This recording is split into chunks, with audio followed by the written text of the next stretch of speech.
Yeah.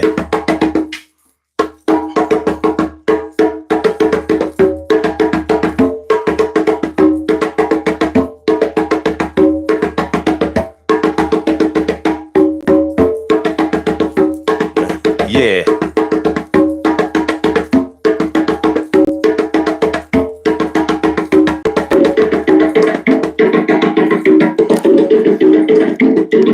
I swear, it always gotta be something. It always gotta be something. Yeah, I mean, I didn't have that playing. I didn't have that playing. What are we doing? What are we doing? Let me make sure that we got everything straight over here. Make sure that nothing is playing that should not be playing. So we going to get rid of all possible hiccups and all of that. We good. I fixed a little problem with not being able to jump around, move around or whatever. The light should not go out on us. There's no way the light should go out on us. Now, where was I?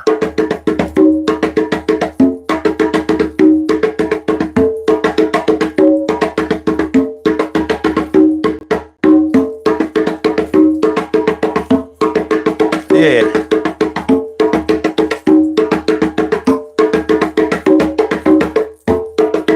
Yeah.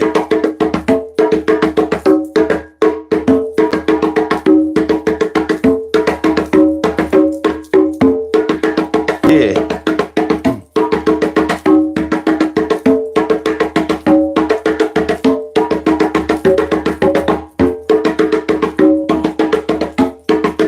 Yeah.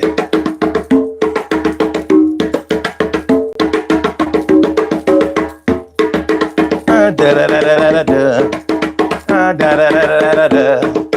Da da da da da da da da da da da da da da do.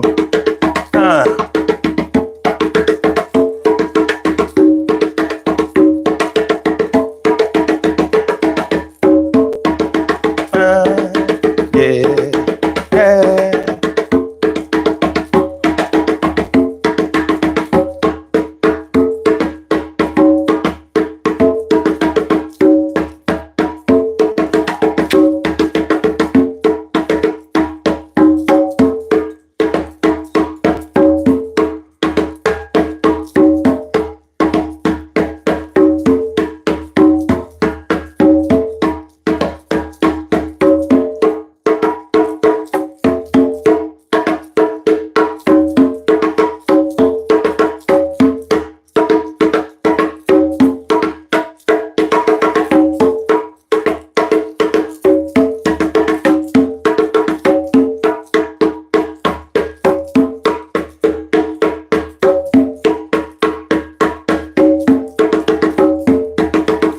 What's going on? Urban Therapy with Sun 752, and this is the Urban Therapy with Sun show. We do this every single Sunday from 1:30 p.m. till around 3:30-ish. And the reason that we say 3:30-ish is because sometimes it gets so heated that we just have to do a little OT on a Sunday. And it is a Sunday. This is the show where adults come out and play with other adults. We laugh, we cry, we argue, fuss, and fight, go back and forth with each other, bust it up all crazy.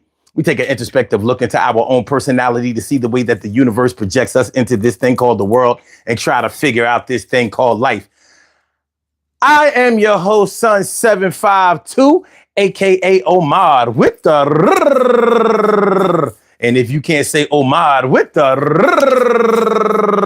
well, then you just say Omar with the R. This is the Urban Therapy with Sun show. I'm feeling like a real man should. And I hope y'all feeling like real men and women should also. Today, on the Urban Therapy with Sun show, we are talking about respect versus fear versus love. Respect versus fear versus love. Respect versus fear versus love. So what we're going to try to do is figure out which one of these best describes your daily interactions. When people do things for you, when people talk to you, when people do things for you, when people do things to you, are they doing it primarily because they love you? Are they doing it because they fear you? Are they doing it because they respect you? Which one is your experience? Now, you have to be a little bit careful when you are answering this question because you may say that people do things for you or do things to you or interact with you because they respect you. But what proof do you have that that's the reason? Like, one of the ways that you really know if you have the respect of your personal constituents is through your children. If you have children, you know whether your children respect you or not. You know whether other people's children respect them or not, or if they just fear them. Now, some people think that respect and fear are the same thing. A lot of people think that respect and fear are the same thing. Well, we can take a look at that today to really see if that's the truth. I don't agree. I don't think that respect and fear are the same things at all. People may respect you because of the things that you've done, because of the places that you've been, because of the things that you know. That doesn't have anything to do with fear. But in the gangster world, in the street world, you may think that respect and fear go together, because the reason that people don't try to rob you or hurt you or talk to you funny is because they know that you will handle your business on a physical level, possibly on a business level. So I understand why people link the fear and respect with each other. But like I said, we got to take a little look at it. Take a little look at it. Take a little look at it.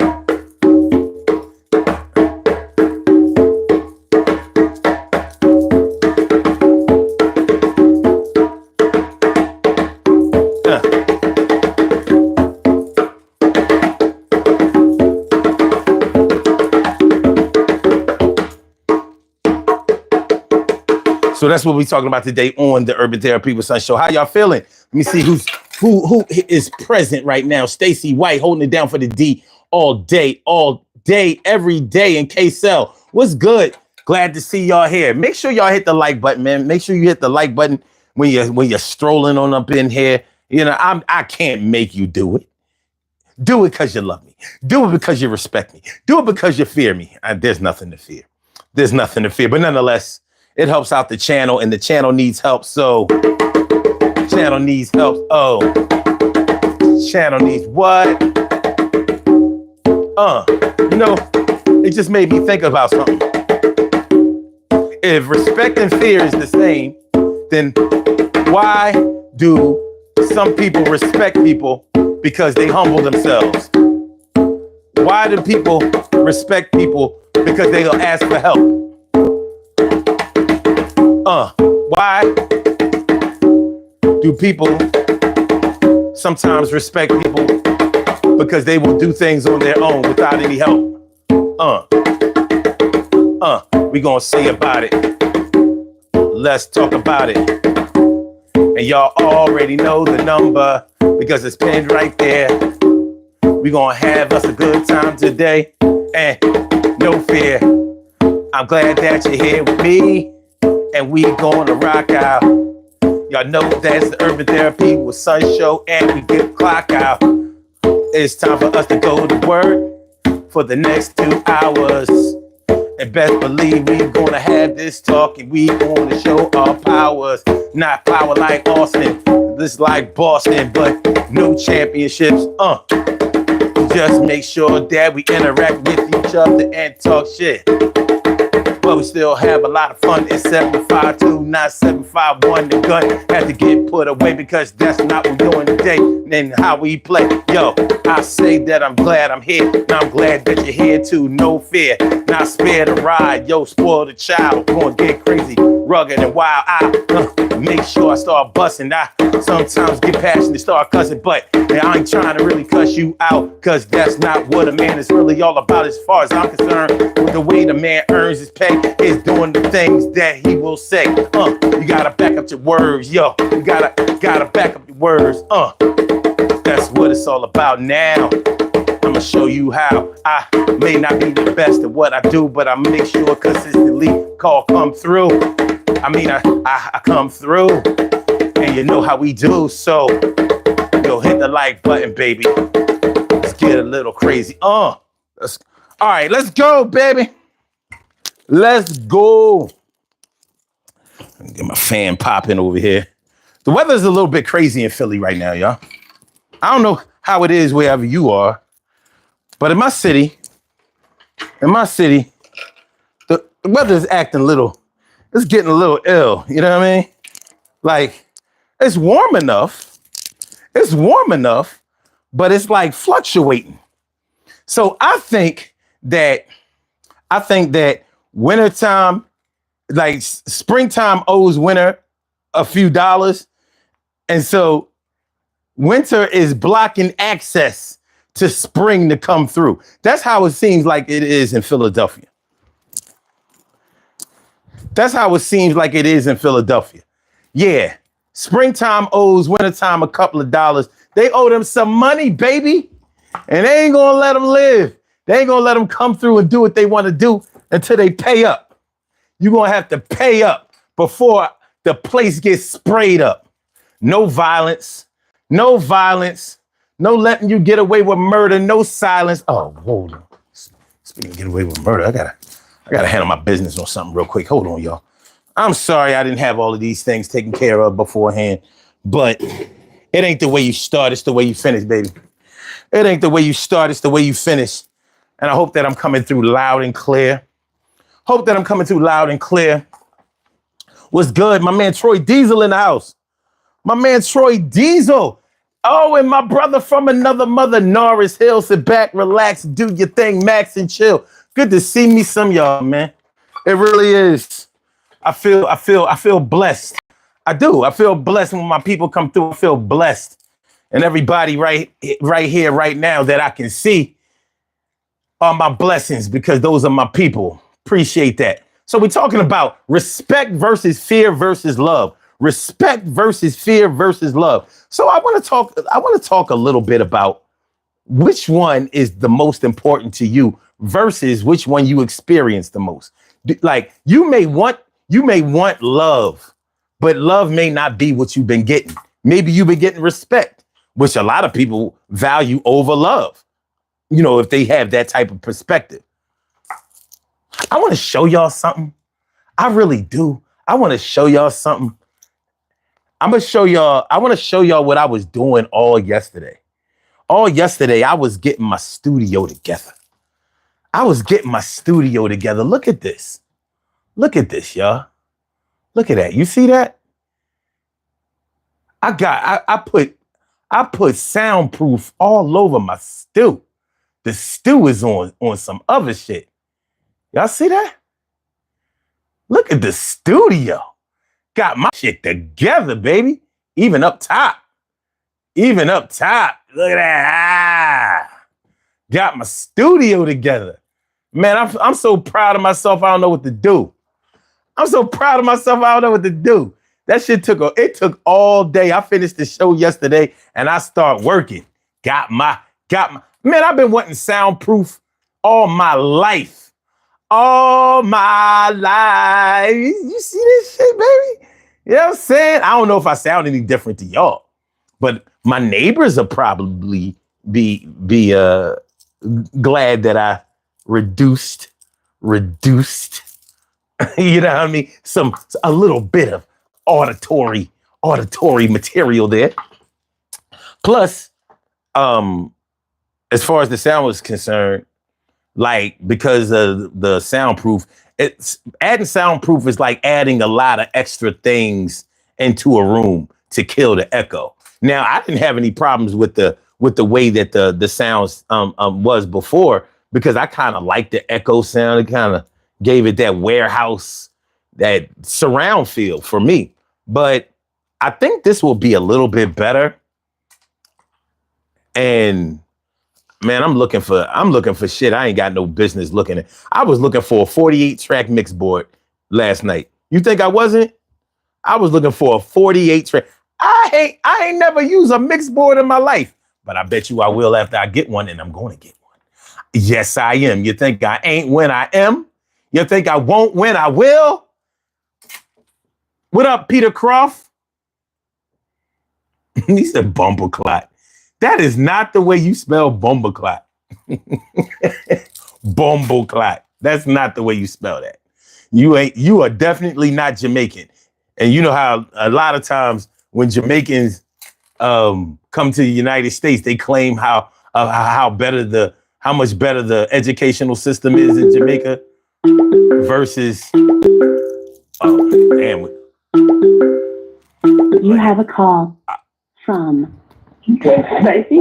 All right, hold on a second. Hold on. Let me finish doing what I'm doing, and I'll be right with you. But yeah, you know how people from a lot of times, now not everybody, but a lot of people from Jamaica, they claim that their educational system is so much better than it is in the United States. I don't see how, because outside of the tourist areas, Jamaica is a third world island. No, I'm not even trying to diss, but it is. It just is. There are a lot of places in Jamaica where they don't even have running water. Real shit. I've seen the pictures of my friends, and I was like, why are y'all naked in the river? Why y'all skinny dipping? They were like, we're not skinny dipping. We're actually washing up. I was like, huh? And it was like, not all of our places have running water. And evidently they were living in a place when they're over there that didn't have running water. Not a diss, it's just a fact. But so with that being said, I'm like, how could the educational system possibly be better than it is in the United States? Everybody says that their educational system is better than the United States, but where do they come to get their shit off? Now, I ain't no USA flag waving type of dude. But give me a fucking break. This is where my people live at. You know what I'm saying? This is where my fam come from. So getting back to what we were talking about. I want to talk about what your experience is versus how you would like it to be. So maybe you would like to be loved, but you wind up being feared more. Or maybe you find yourself being more respected than feared. I mean, more respected than loved. A lot of people think that fear and respect is the same thing. I disagree, totally disagree. But we can talk about that too. We're going to get it popping this afternoon, man. I'm glad to see y'all. Wow, Nora said, I noticed less echo. Really? Man, I'm going to tell you this. I was so tired from doing this yesterday. I didn't do the other wall. I still have some panels left. I'm going to do the other wall when I feel like it. Real shit. Oh man, because it takes I gotta break the ladder out and all of that. I don't know about y'all, but when I have to use a ladder, I start bitching. Like, you know what I mean? I don't want to break the ladder out. That changed the game on everything for me. When I gotta get the ladder out. The ladder out, baby. This is how we doing it though. All right. We have a caller on the line. We got the caller on the line. I said the caller on. What's going on, caller? Welcome to the Urban Therapy with Sun Show. Thank you for calling in and thank you for holding. What's on your mind this afternoon? What's good? Congratulations. What do you congratulate me for? For a wall. Well, congratulations to the neighbors. I knew you was on their side. I knew it. God damn it. And congratulations on your next boy that you're going to get. Oh, you. Okay, cool. I see you listening. That's for sure. I knew this was a trick question when I was reading it. But oh, yeah? I went on to say love. Okay. The reason why I won't quit doing what I'm doing because I have been receiving love from families and from friends. Okay. Now, from my ops, no. They don't respect me. They don't even fear me, and they know for a fact that I got God with me. I don't take it personal because they doing it to him and not to me. Heavy. Yeah. So sometimes I do take personal because they try me like I'm a punk, and I'm not no punk. So basically, I've been receiving love, and that's a blessing for me. Okay. So if you've been receiving love, how do you identify that? How do you know that people are doing things for you or doing things to you because of love? And I don't know what are you out? Are you outside or something? Because I'm hearing like all No, this. I'm hearing a lot of, I don't know. It sounds like wind or something in your microphone. What you doing over there? everything is quiet. I got everything off. Well, I'm hearing the woof woof woof woof a woof woof woof woof woof woof a woof woof woof woof woof. It ain't nothing over here. All right. Just stay still. Stay still. All right. Okay.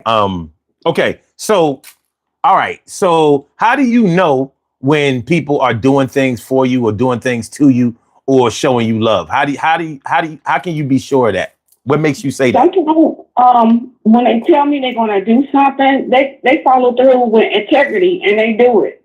It might not be at the time that I think it's gonna be, but they still do it, or they let me know they can't do it. You know, and I think that's cool. Okay. So that's how, that's another reason why how I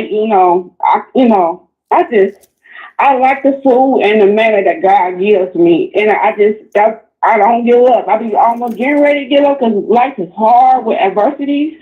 But when God comes through and shows me different things and use different people, that just makes me stronger.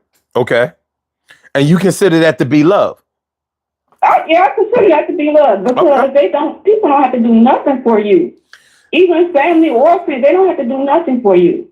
You're right. They don't have to do nothing for you. They're not obligated to do nothing for you. And they won't, and that, to you, you might feel that it is wrong and that, something like that, but they might not feel it's wrong. They got their own will like they have to do too. So, I know it's my friend, like my neighbor friend. I didn't think she was going to do something for me. And I'm looking at her character and everything. I know she served the Lord and stuff. She did it for me, but she just didn't do it at the time I thought she was going to do it. She still did it in the same day, and it still worked out good. You just have to learn how to, people say you can't trust nobody. You got to learn how to trust somebody. Okay. You keep your one eye open and one eye closed, but because I had a lot of betrayal in my camp. Even when it comes, maybe sometimes family and sometimes friends, but I know it's the blessings that I got because I have not walked over nobody. Some of the blessings my family got, maybe then they did some people wrong. Those are what you call blood blessings. Yeah. Everything don't always come from God. Sometimes it comes from their own hands or come from the enemy. But I made sure that I didn't want to walk over nobody to get where the stuff that God has blessed me with. Okay. All right. Let me ask you this. It's love to me. It's love to me. And I don't dispute that, but let me ask you another option that we may not have thought of. And I'm not saying that this is what it is for you, but I just want to open up the waves of conversation for a minute. Do you could it be that sometimes when people are doing things for you, no, let me ask a better question. Do you think that there's a connection between love and pity or sorrow? Like if somebody does something because they feel sorry for you or sympathy for you, do you think that that's the same thing as love, or could it be? Don't get me ticked off because I have heard somebody, I don't feel that way, but I have heard somebody say, well, I was on a date and I was having a good time out, and I would post my pictures and they would be like, oh, he just with her because of pity. No, bitch, I might be something, I'm going through something. I'm not ugly. I keep myself together. I got myself going on. Maybe that's why he with me. Okay. I don't feel sorry for myself. Okay. I don't think it's pity. No. I mean, no. I'm not saying that it was pity towards you, but I ask you, do you think that there's a connection between love and pity? And how would you know the difference? You understand what I'm saying? You understand what I'm trying to ask you? I wouldn't really know the difference because I never experienced pity. The people, like I say, I experienced love. I know what love is. Okay. But I never experienced pity or nothing like that, But I have had haters from the outside looking in and saying that I got this because of pity, I got that because of pity. And no, I got my stuff because I waited and I prayed about it and I did the inner work. No, well, yeah. You talk about the things that God will give you, but the things that people will give you doesn't always seem to work through God. Sometimes it seems like God sends you the right people, and sometimes you'd be like, I don't know what these cards you put in my hand are about, but I ain't gonna win no spades with it. That's for sure. You ain't give me one Yeah. spades, God. I'm about to get set in this life. You're about to set me in this situation and it ain't right. But no, like, all right, so if you saw somebody out there help a stranger because they were homeless or because they look hungry or because their car broke down or something like that, you can't necessarily say that people were helping them or doing anything for them because they loved them, right?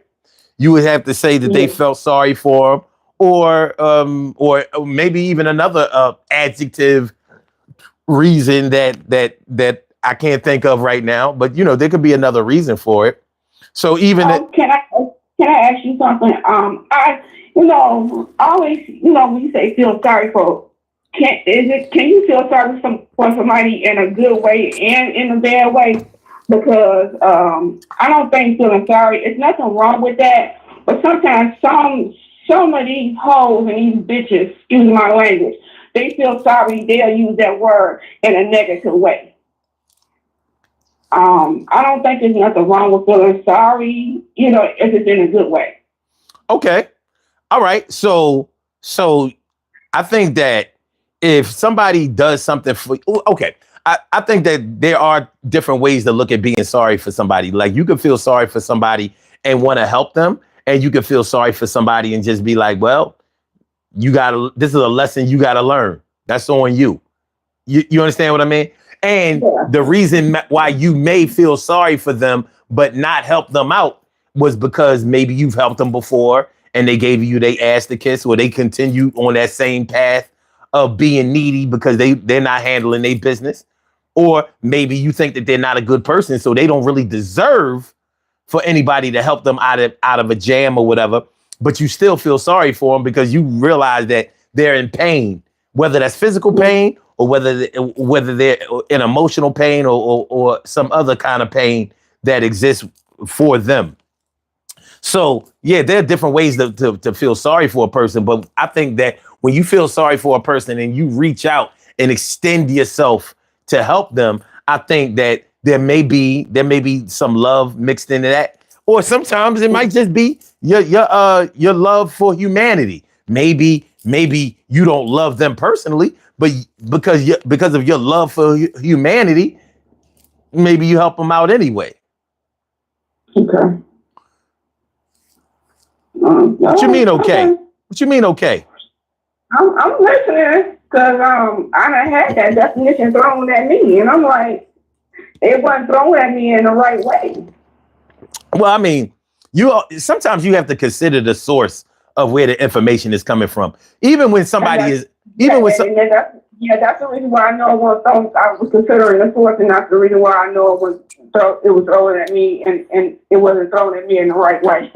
And another thing, people think because you're physical, you're sickly, that don't mean that you're not you're unattractive. You could be a beautiful person and be, something physically wrong. Now, God said, believe His report. You believe His report, and I'm standing on God's word. So when I come out of this, out of God's word, and something physically take place, like remission with my condition, added up to my natural when I keep myself up. mm, Then I want to know what they're going to say and do, because they seem to think just because I'm not able to do certain things, that's where the feeling sorry or I got this because of sorry. No, I carry myself well.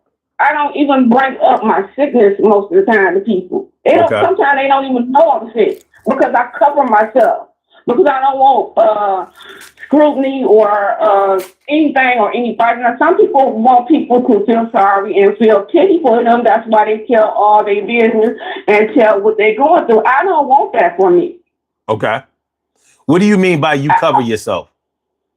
I cover myself. I don't tell all my business. My friends, I try to tell my friends my business, as fast as I can. Sometimes they don't believe it because of how God is using me. I just, my family always kept a shield over me, know?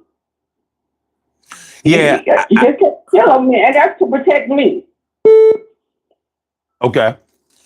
That's the best way I can say it. Hold on a second. Hold on just a second. Let me take this You other have a call from Troy. All right, go ahead, Stacey.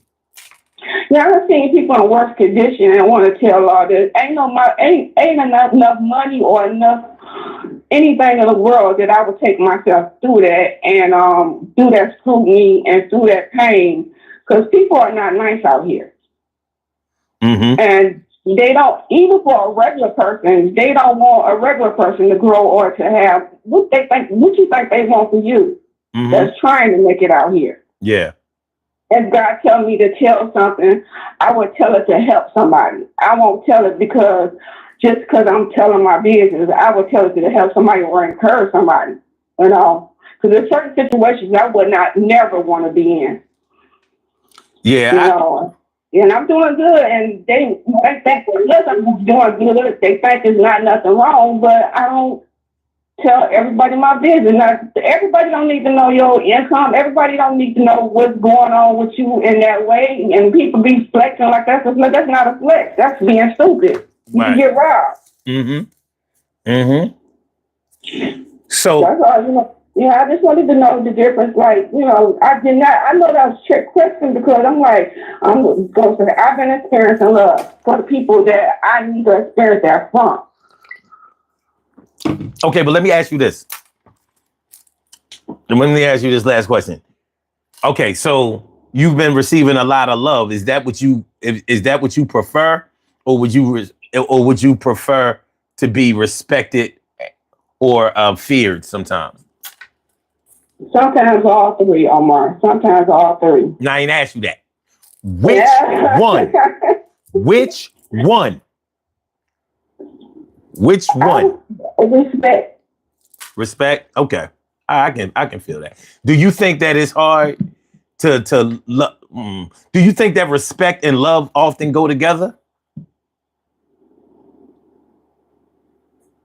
You always ask some hard questions. Hurry up and answer.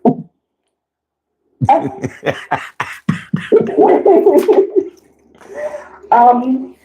gonna say yeah.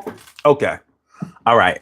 So, do you think a situation can work if there's love but no respect, or if there is respect and no love? Do you think that a situation can work like that, or will there be problems? I think if you respect somebody, you do love them. You do? Yeah. Interesting. Very, very interesting. Well, I've definitely seen where one exists and not the other. And I've also seen situations where it looks like it was one and not the other, but it really wasn't. It may not have been either. Like like both of them were a little bit questionable. Like I've seen situations where I've wondered if such and such love such and such, or they respect such and such, because there's certain things that you do for a person if you love them, and there's certain things you do or a certain way that you treat a person if you don't love them, or if you don't respect them, or if you do. You understand what I mean? And sometimes it's hard to really call which one is really real. Sometimes. Yeah. So I don't know. You made the topic in 2 days in a row hard. all these topics are easy because you know why? There are no right and wrong answers.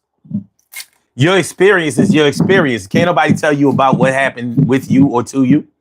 Only you know. Only you know the details. Love is all about action. Well, a person could, walk in actions, but that don't mean that person loves you. That's true. I don't think love is about actions, because what if I'm unable to do anything for you? Does that mean I don't love you? Like, for example, let's say if I get really sick and I'm not able to move around very well, I can't do anything for you for real. You know what I mean? But it doesn't mean I don't love you. Let's say if I commit a crime and I get locked up. Wait, I'm hearing that noise on your phone again. I wasn't hearing that before. It is. It's not me. Look, I'm not saying nothing, doing that. Ain't nothing playing in the back, and that's my phone. Well, why it stopped soon as I said something about it? Huh? Why? I'm gonna pop you in your forehead. No, I'm gonna pluck you in your forehead. Stop playing with me. Stop playing with me. You know what I mean? You're not respecting me, and that's the problem right now. I don't feel respected. But no. But yeah, there've been times when I've had to question certain situations about whether somebody loved somebody else or whether they respected somebody else. But like yeah, if I got locked up or something, or God forbid, became paraplegic or something like that, I would need everybody else to hopefully show love and maybe sympathy and pity because I couldn't live on my own. There's no way I could do it. You know what I mean? But so it might be love on their end, but does it mean that I don't love them just because I'm disabled? Yeah, so, you can love. I guess you can love that way, you know. Yeah, I'm just disputing the whole love being an action word thing.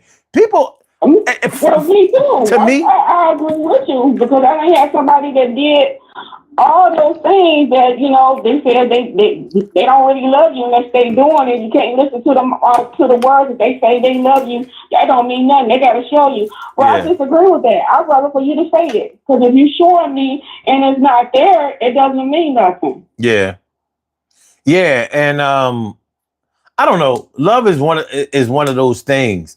It's one of those emotions that sometimes really gets the lines crossed or whatever. But most of the people that I know, and I'm just talking about myself, most of the people that I know that say that love has to be an action word are the people that are normally deprived of love or hurt by love, or what they say is love. Because from what I've heard, some people describe as being love ain't really love to me. You know what I'm saying? Mm-hmm. Like how can you love somebody, but you always have expectations that they need to do something? What kind of love is that? That sounds like a job. Is love a job? You know what I mean? Do I have to clock in for love? Time for love. Oh, shit. Gotta love again. 8 hours of love. God damn it. Can I go home early? I don't feel like loving a whole day. I'm taking a half day, this love. I'm taking a half day. I'm not loving the whole day. I'm leaving at 10.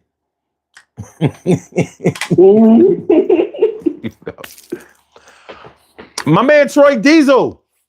What's going on, man? What's going on? I'm feeling like a real man should, my dude. Yes. And as you should. Everybody how's everybody? Hope everybody doing great in the live stream. You know what? I got shitted on yesterday. Hold on. You know what? Hold. This is off topic. I'm about to check something today because I got shitted on bad yesterday. I paid for a battle rap event. And the shit started, and they was having technical problems that I think they actually manufactured because they be worried about bootlegging a lot. All I know is that they never uploaded all of the videos. So somebody either gonna give me my money back, or I better see these videos right now. But you go ahead, man. You know what I mean? I'm part of my ADHD interrupted. I'm interrupted. Nothing wrong with that. You know what I mean? But, I was listening to the discussion and, I'm just going to elaborate on some things. Like, love and respect is two different things. People can respect you and not love you because you got to realize something. When you come into contact with people that don't know you, they don't have to love you, but they have to respect you. And if they don't have to respect you at the end of the day, then that's where confusions and conversations have to be had. You know what I mean? So I mean, with that being said, yeah, love and respect comes in two different emotions and two different situations. People who know you, when they respect you, you assume that they love you. Mm-hmm. There's an assumption that they love you, because that's part of your inner circle, like your kids, your family members, your wife, your girlfriend, whatever's going on in your life. But at the end of the day, like I got my brother that's a pastor. When you was talking about, action speaks about love, that was his saying. When I say I love you, he said, all right. I said, why you never say I love you back? He said, because actions speak on how much you love a person. I said, that's not necessarily true. Because at the end of the day, that word love is an emotion. Mm-hmm. It's an emotion that when a person tells you they love you, it's not just to be said outright, just to say it. It comes with an emotion behind it. I agree. You know what I mean? Yeah. If I sit on the phone, when I say hang up the phone with you at times, or when we talking off the phone or even the live, I'm like, love you, bro. You say love you back. That's not me saying it just to put that out there. I'm saying Right. it. Don't no other man just tell another man they love him. No, men don't do that. Jimmy Swaggart used to do it.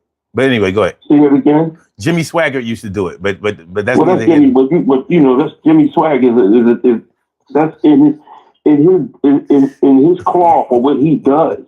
Right. That's what he does. I changed my outlook on telling my brothers that's part of my inner circle and that I come in contact with, that I love them after I lost one of my brothers that I lost on the street to gun violence. So I said to myself, I'm never going to sit back and not tell my brother that I want to give him his flowers now. I hear that. I don't want to wait and see him laying in a coffin and say I love you with only his spirit can hear me. Mm-hmm. I want his word. I want my words to be told. Like my wife asked me one time, she was like, why you telling men you love them? Well, you have to understand this. I shouldn't have to, regardless if I tell them I love them, I shouldn't have to explain it to you. But I'm going to explain to you why. And even if you don't understand it, then that's you. That's you. That's you not understanding that. Like my cousin. Wait. You have sons, right? You have sons, right? Yes. Okay. So my sons, I love them. It's still, my sons are grown, and I still kiss them on the side of their face. I still do that because that's my sons. You know what I mean? I give you some handshake, I give you a dap. Some of my cousins, some of my male cousins, we give each other that. We kiss each other on the side of the face. So if Italian does it, that's part of their nature. But if a black person does it, that's homophobic? No. Hold on. I don't want to throw you off, but do you remember the rapper Smooth the Hustler? I heard that name before. Smooth the Hustler. He had a nice little buzz around like 1996, 1997. And I remember now. Yeah, I remember. But he had this line or this song that he said that he said, and it always, I don't know, for some reason I remember this line. He said, my mama weighs a good, so I copy her. Me and my clique are so close, we kiss cheeks just like the mafia. I said, yeah, right? That shit was heavy. He said, my mama weighs a good, so I copy her. Me and my clique are so close, we kiss cheeks just like the mafia. Motherfucking right. He said, I'm on top of you. And in the future, when they mention me, they mention Ruckus because I'm real. And the name of his crew was Ruckus. So I was like, and that's the fucking how it's supposed to be. It doesn't mean that, it was a dope line. And that's the respect. That's the respect. You know what I mean? I don't, you can sit up here, you can curse at me, you can say whatever you want to say. But you're going to respect me. Even if you use a profanity at me, you're going to respect me. If you say motherfucker, you say all this other shit, excuse my profanity. But if you use any profanity to me, at the end of the day, you're going to come back to me and apologize. You're going to say something to me to rectify what you just said. Because at the end of the day, if I'm at work with you, we got to leave. We got to leave that job. Mm-hmm. So whether you talk to me inside this job or you talk to me outside the job, you're going to talk to me. Yeah. Whether it's gonna be like, yo, stop hitting me, or it's gonna be like, yo, man, I apologize. Word, right. One way or the other, you're going to say something to Mm-hmm. me, you know. So at the end of the day, when I tell people I love them, I've met people on the street that I sat back and I see them going through something. See people on the street, and as you get older and you get more mature, certain things, God becomes more of a refuge to you in your life. So that love is overabundance with you in your heart. So when you see people, right, and I'm not trying to get off subject, I'm talking about love, respect, and fear. But when you see people in the street, you see their hardship, you don't always have to give them money. You can give them a prayer. And when you walk away, you can tell them you love them. That doesn't mean that you know them. You love them as that person, and you hope and pray that God guides them in the right direction, guides them off of an addiction, guides them through a financial problem that you're going through. No matter what you do, you're going to show that you respecting that person and show them love. You know what I'm saying?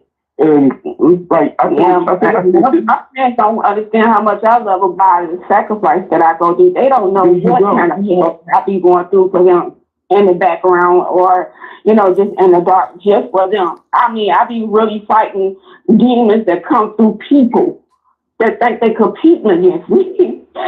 And when it comes to my friends, like I said, my friends don't know what I go through when it comes to them. And that's how I show that I love them, And that's the thing. That's the thing about. I always say, if you're my friend, I don't use the terminology friend. I use the terminology family, because if I'm that close to being your friend, we're family. Anybody that's just a friend, then you're just an associate. Yeah. I just say hi, Bob, what's going on, how you doing? But if you're my friend, there's a different bond. We have to separate the two. There's an association that we have with one another that doesn't have nothing to do with you, that I will go above and beyond for you. You understand what I'm saying? I'll be to cut you off, but I never forget the first time I told son that I love him. He was like, how you love me? You don't even know me. I said, I love you in the Lord. Yeah. I don't know if you remember that. Don't co-sign that, Roy. Don't co-sign that. Don't co-sign it. But the whole thing about it, like, don't co-sign that, Roy. Don't co-sign it. I think I told you this, don't say nothing. I said to you before, you said to me, do you want your kids to love you or do you want your kids to fear you? And I said, in today's time, and even when they was growing up, I wanted my kids to fear me so they can develop a conscience of what not to do. I want them to know that I love them, and I want them to know I love them, but I need them to, because I see, when I was growing up, son, and I told you the neighborhood I grew up in, you know about the situation I grew up in. I grew up in South Philly, 20th and Carpenter, and we all, and if you read the book Black Mafia Incorporated, that's all parts of that is Carpenter Street.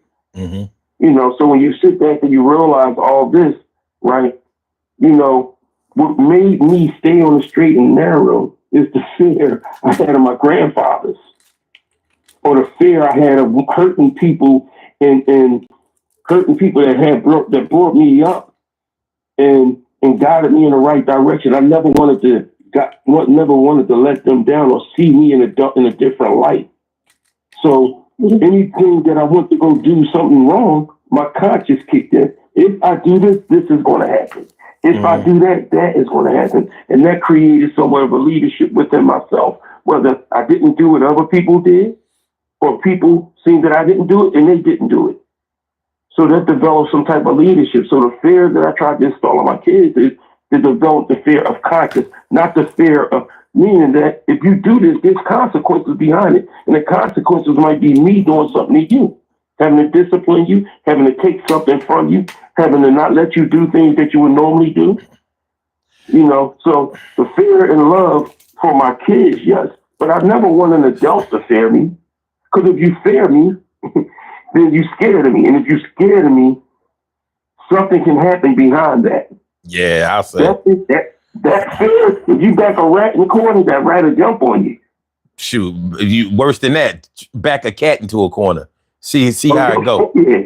Yeah. See, So that's the thing about it. I don't want no man or no woman to fear me because the reaction of that fear can be either hospitalization, can be her going to jail, or him going to jail, or even can be his death. No, I don't want you to fear me, but I want you to respect me. word. Respect me accordingly. My favorite saying to say is, respect me accordingly, or we're going to have a problem. The See, problem doesn't have to be physical. The problem don't even have to be argumentative. It just means that we don't have to coexist with one another. You don't respect me at work. It's just about work. Don't come hee hee ha in my face later on wanting to joke. Because see, you got people that sit back, speak their shit, talk all they want to talk. And then at the end of the day, they'll sit back and want to, yo, what's going on? Everything cool? No, you know that I'm pissed off, and you know you started the fire, and then when I'm added to the fire, then I'm the one that got burned, and you still want to walk. You're cool. You like that analogy, son? I do. I think it's dope. And that's the thing. I figured that out the other day with the woman formerly known as my wife. Wow. but check this out, Jen. See. Go ahead. You want to repeat it? Go ahead. Yeah, you start the fire. You start the fire, and then when I add to the fire, I'm the only one getting burnt by the fire that you started. Whereas though you can just walk around and live your life and be comfortable with what you just said, but you want to blame me for what you just started. You can't do that. I'm going through that same thing right now as we speak. You started it, I'm going to finish it. It's as simple as that. Now,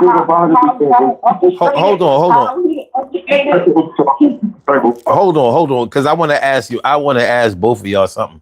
First of all, let me just say this: the problem that I have with fear is that fear can isolate you from things, good things that are going on. Like if I fear you, I'm not going to include you. So if I have something good going on, I'm not going to include you. Why? Because if I fear you, there's a good chance I don't like you. You understand? As an adult, like how am I going to like somebody I'm afraid of? How does that work? In my world, it's impossible as an adult. So, and the other thing about fear is that it normally only works up close. If I'm far away from you, I don't fear you. You know what I mean? I can move in a way where I don't think that you'll find out. You might find out, but I can rationalize that you won't. Or even if you do find out, you may not be able to prove it. Or that I might be able to get away. Whatever the case may be. Just like the mouse fears the cat, but it don't stop the mouse from going where they don't think the cat will be and getting the food. You understand what I mean? You know, when the cat is around, the mouse is like, nah, I'm good. Too late then. But I want to ask both of y'all something, and I want to ask everybody who's listening the same thing. When somebody does something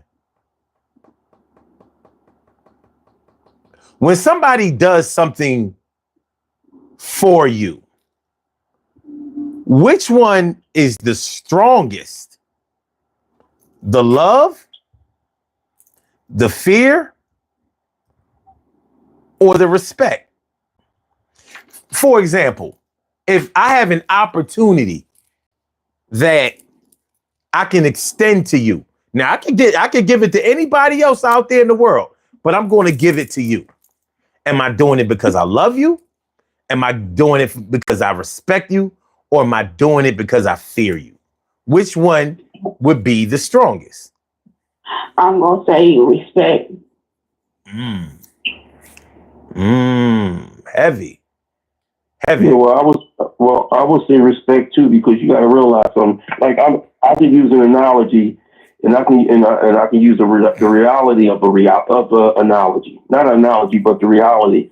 Me and you met through comedy, and you put me on comedy shows not because you loved me, because we didn't even develop that type of bond at the time. You put me on comedy shows because you respect the craft that I was doing. You see what I'm saying? Mm-hmm. So at the end of the day, the respect that you put me on a comedy show showed me that my work ethic and my craft showed you that this is what I love to do, and this I'm funny at it, and I'm willing to work with you when it comes to the financial part of it. When you blow, I blow, and we develop that bond. You understand what I'm saying? Opposed to, I can't come in there and saying, "Yo, bro, I know you love me. That's why you put me on the show." No, that's not why you put me on the show. You don't love me like that because you haven't developed that bond with me. Okay. You understand what I'm saying? But with the respect can move forward to the love of that person. Okay. You know what I mean? And if it doesn't, it can still stay on that respect level. But the love, you will hope that when that person shows the respect, and we knew each other for almost 20-something years, over 20-something years now. You know what I mean? So it goes to a different level after that. Well, I'm gonna tell you this. The first time I booked you, it wasn't really because I respected you. I booked you actually because I liked you. I thought you was cool, and I thought that you deserved a shot. You know what I mean? Now you could say that was respect because I didn't think that you would fumble the shot. Mm-hmm. But it was really, he seemed like a cool dude. You know what I mean? You were funny. You were funny even off stage. You was personable. You know what I mean? Remember, you was recovering from your injury. I was like, man, this dude the same age. He run around here with a cane, but he's showing up. He's showing up week after week after week. So, okay, you could say that I respected that. Like, yo, he ain't just one of these fly-by-night dudes. You know what I mean? Because, we've seen a lot come and go. They come in hot, heavy, whatever, start doing things, whatever. Next year, they disappear. But yeah, things can happen in a lot of different ways. But I would say for me, let's see, Dimples D, she says respect is the strongest. Let me see. That's the only one that I see has answered. I'm gonna say love is the strongest, easily. I'm gonna say love is the strongest because I've seen what a person will do for you if they love you. And ain't nothing close to it. You know what I mean? Love will, if a person really loves you, they will do everything that a person will do for you because they respect you or because they fear you. Because when a person loves you, they want to see you win. They want to see you win. If I respect you, I might be doing this shit for me. Like the example you did in comedy. All right, I don't like the dude. I surely don't like the dude or the chick, whatever. But they can sell tickets and put asses in these seats, and it'll put money in my pocket. So I respect that. Mm-hmm. I might not even like your comedy, but guess what? He gonna bring 50 motherfuckers. Ka-ching. Mm-hmm. I only gotta pay him. Let's say I only gotta pay him $150 because he's a new comedian and I can exploit him. But that motherfucker is gonna bring me $500 to $1,000. Hell yeah, I'm putting him on the show. Total. I might not even really respect him, but I respect the fact that he can generate revenue for me. You understand? But when a person loves you, shit. Even in the same vein, as well as I've known, you've seen people get put on flyers and get put on shows just because they was fucking the promoter or the promoter had a thing for them. This person don't bring no money in. Don't nobody really like their comedy. They ain't contributing shit. But they keep getting put on show after show after show. Why? Because the promoter loves them. They got a connection. Maybe they grew up with each other. Maybe, you know what I mean? If it's a male and a female situation or a gay situation, guess what? They getting put on. Everybody's scratching their heads like, why you keep putting them on the show? Not even as a guest spot. He featuring and you know what I mean? Like what the hell? Cuz love. But yeah, when somebody loves you, man, they shit. Motherfuckers, okay. Let's put it this way.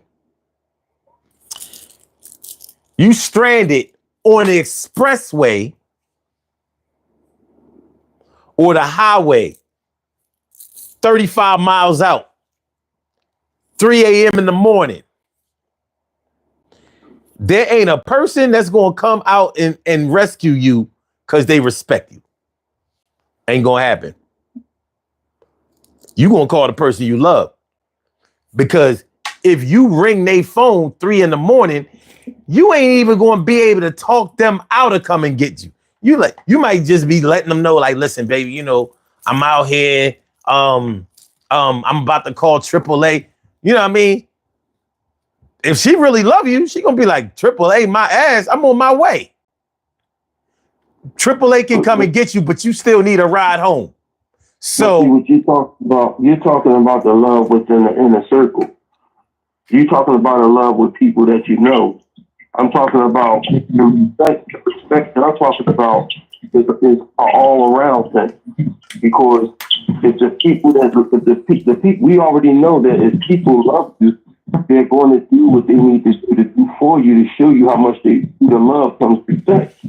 But the people that you don't know, because there's more people that you don't know that might work with, that you cool with, or that you semi cool with. I'm not talking about the ones that you call that's brothers that you call that's cool with you that you call your brothers, or females that's cool with you call your sisters. I'm talking about people that you don't know. The people that's just in the inner circle because you're around them at work, or people that's in your inner circle because you're around them at a comedy show. Performing comedy around people. The people them people around that type of respect can either grow into loving, or that type of respect can go into not so much as fair or disrespect or fair. You know, it's a 50-50 chance that it can go this way or the other way. Like you know, a comedian that I've dealt with that it started out as, look, I respect you. I respect your crap. I respect the fact that you're somewhat of a legend in the game. I respect it to the point where, yes, if somebody come at your neck, I'm going to come at your neck with them. I'm going to come back at them saying, yo, this is my people right here. You ain't going to do that. But then it went the other way because of the disrespect that he showed me. And it went to the disrespect to me, making sure that he feared me, because that fear is going to make him at some point respect me again. And if you don't respect me, I'm going to get back at you in a way that's conducive to what I should have done in the fucking beginning. So at the end of the day, the respect part can go towards the love part. The people that you're talking about, if you can call somebody, just like you said, you tell them calling AAA, she's like, no, I'm on my way to fuck there. That's your girl. That's your wife. That's your brothers. That's this. That's that. That's people that's in your whole surrounding circle that you know you can call that's like family. But the people that you call that's not like family, that's not in your inner circle, that's average, that's on a scale of 1 to 10, that's a 5 and below. When they come out their way, that's the respect level I'm talking about. Now I understand the love that you're talking about. Now wait a minute. Now wait a minute. Wait a minute. Because I gave 2 examples. I gave the example of the industry, and I gave the example of a personal connection. Now, people outside of your circle can love you without you even knowing it. Right. You know what I'm saying? True. So you may not even know that they would do certain things for you unless you ask them, or unless the situation presents itself. You know what? It's a funny thing you brought up. And I ain't gonna lie, I hate when you bring up a certain person or certain people in the industry. But I'll tell you this: there was a time when I was driving, and I ran out of gas on the expressway at a good 2 in the morning. And I did a show at that said person's place that night where he was hosting, where he was promoting. Now here it was. I ran out of gas on the expressway. My license is fucked up. So I needed whoever was going to come help me. I needed them to come quick before the boys in blue came, because they was going to take my ride. You know what I mean? And I was going to wind up having it would have been a long night, right? Right. So I called the boy because he was the closest. I knew he had a ride, and I thought he might help me, and he did. He parked on the motherfucking opposite side of the expressway, climbed over the median to help me. And good thing it was late at night, because this is the expressway right past the zoo, but between the Girard exit and the Spring Garden exit. My Philly peoples know what I'm talking about on the expressway. Mm-hmm. And not only did I not have a gas can, so we had to go to the next exit. We had to go back to the Girard exit, buy a gas can, fill the gas can up, and come back, put the gallon of gas in the car and whatever. And he went his own way. Now, did he do that because he respected me? I don't, because he ain't have to. He ain't have to do that. But the thing is that he did that out of respect. But if a person don't tell you, I'm a firm believer of that part right there, I would take as respect, because he's not verbally indicating, yo, man, I love you like a brother, man. When a person say that, that's when you know that it's extended to a different thing. I think when a person verbally, because I think that if you're a man, you should be able to verbally tell another man how you feel about him. See, what happens is that we're now stuck in an age where, though, if a man says certain words to another man, people want to take that as homophobic and shit. And no, it's just you. If you're strong and you understand who you are as a person, you should be able to say, yo, I love you, bro, without a problem. Or, yo, I love you like a brother, man. It's easy. Those words are so easy to say. Because at the end of the day, you don't even know what that man going through. He might needed that to make it through his day, because he might be going through shit so deep that one statement rattled his mouth. Like, damn, it's somebody out here really give a fuck about me. You know what I mean? So when he did that and went out his realm, that was so much of us. To me, I took it as, yo, man, I love you like a brother, and I respect you. He showed it through his actions.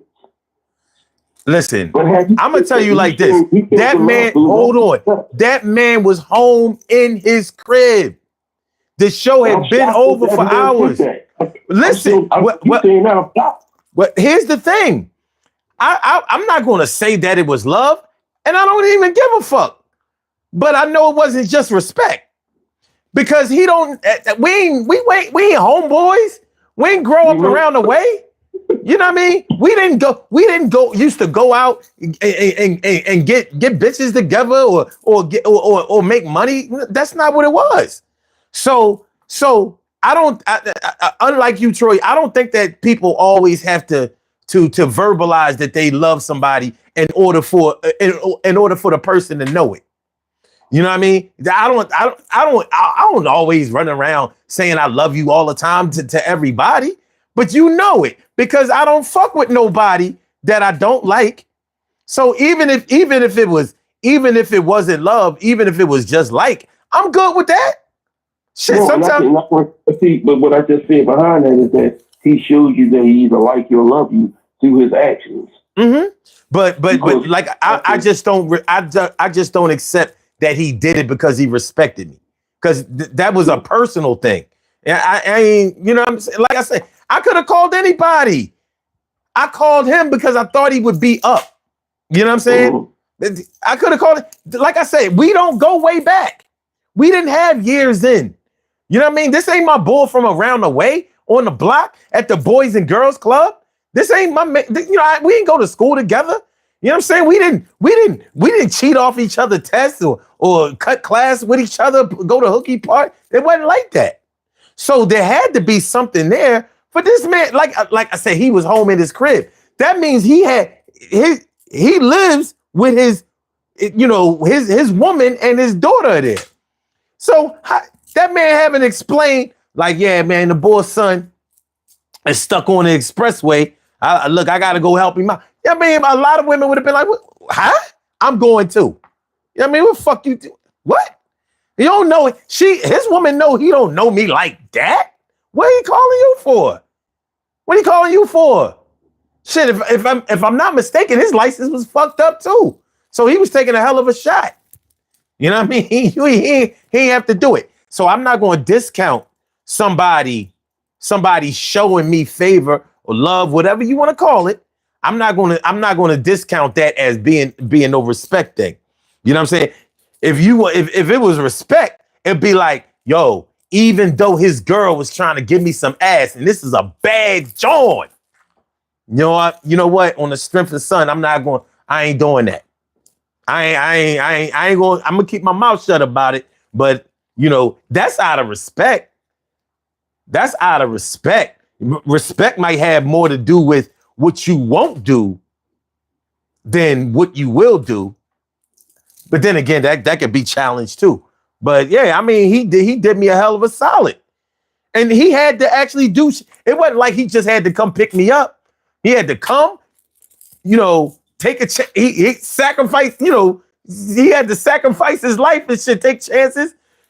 Then we had to both go back over to his ride, get off at the next exit, get a gas can. What if I had no money? Luckily, I ain't the type that ever go out without no money. But what if I didn't? I tell you one thing. Another comedian called me. It wasn't late night, but it was after the Laugh House. Now the Laugh House it was the local comedy club for those of y'all who don't live in Philly. The Laugh House was a local comedy club in Philly that we all worked out at. That most of us got our start at back in the early 2000s. So a certain comedian that goes by the name of Tickle Me Tuesdays. That's not his name, but now you know who I'm talking about. After the Laugh House was over, I get a call while I'm on my way to the crib. I might have still been at the Laugh House. He left and he got stuck because he ran out of gas on Delaware Avenue, Columbus Boulevard for foreigners. He's stuck right there in the middle of Delaware Avenue, and he didn't have money for gas. He ain't had no gas can. He ain't had no gas money. He out there dead pop. I remember that happened. I'm like, well, what do you call it? Talk about somebody who didn't have a right to call me. He called me anyway. And I helped him anyway. Did I do it because I did it because I liked him? I ain't do it because I loved him. I ain't do it. I sure didn't do it because I respected him. I said, you know what I mean? Young boy, he out here scrambling and shit, out here with no money. I had to buy the motherfucker gas can and the gas. I did that. You know what I mean? Did niggas remember that shit later on? When it was time to give out opportunities, or when you talking shit to my enemies or my ops, I should say. No, nobody remember that shit. But I'm like, okay. So nonetheless, there's nothing to be bitter over, but you see the difference. My man did something for me, and I did something for somebody else. Paid it forward. Fuck all that. I don't even believe that. I don't even believe in that shit. You know what I mean? If fuck all that. It's because I don't believe in all that shit. Sometimes some things compel you to do some things. I'm not going, when I hear things like paying it forward, I look at it like I'm expecting to get something because I did something. And karma don't give a fuck about what you've done. I think that when you paying it forward just because of you. Matter of fact, you did that because that's who you are as a person. Even you did it because you like them, but that's who you are as a person. That's your upbringing. That's mom and dad in you. You understand what I'm saying? Because you could have. I mean, at the end of at any point in time, you could have said, "Man, fuck this motherfucker."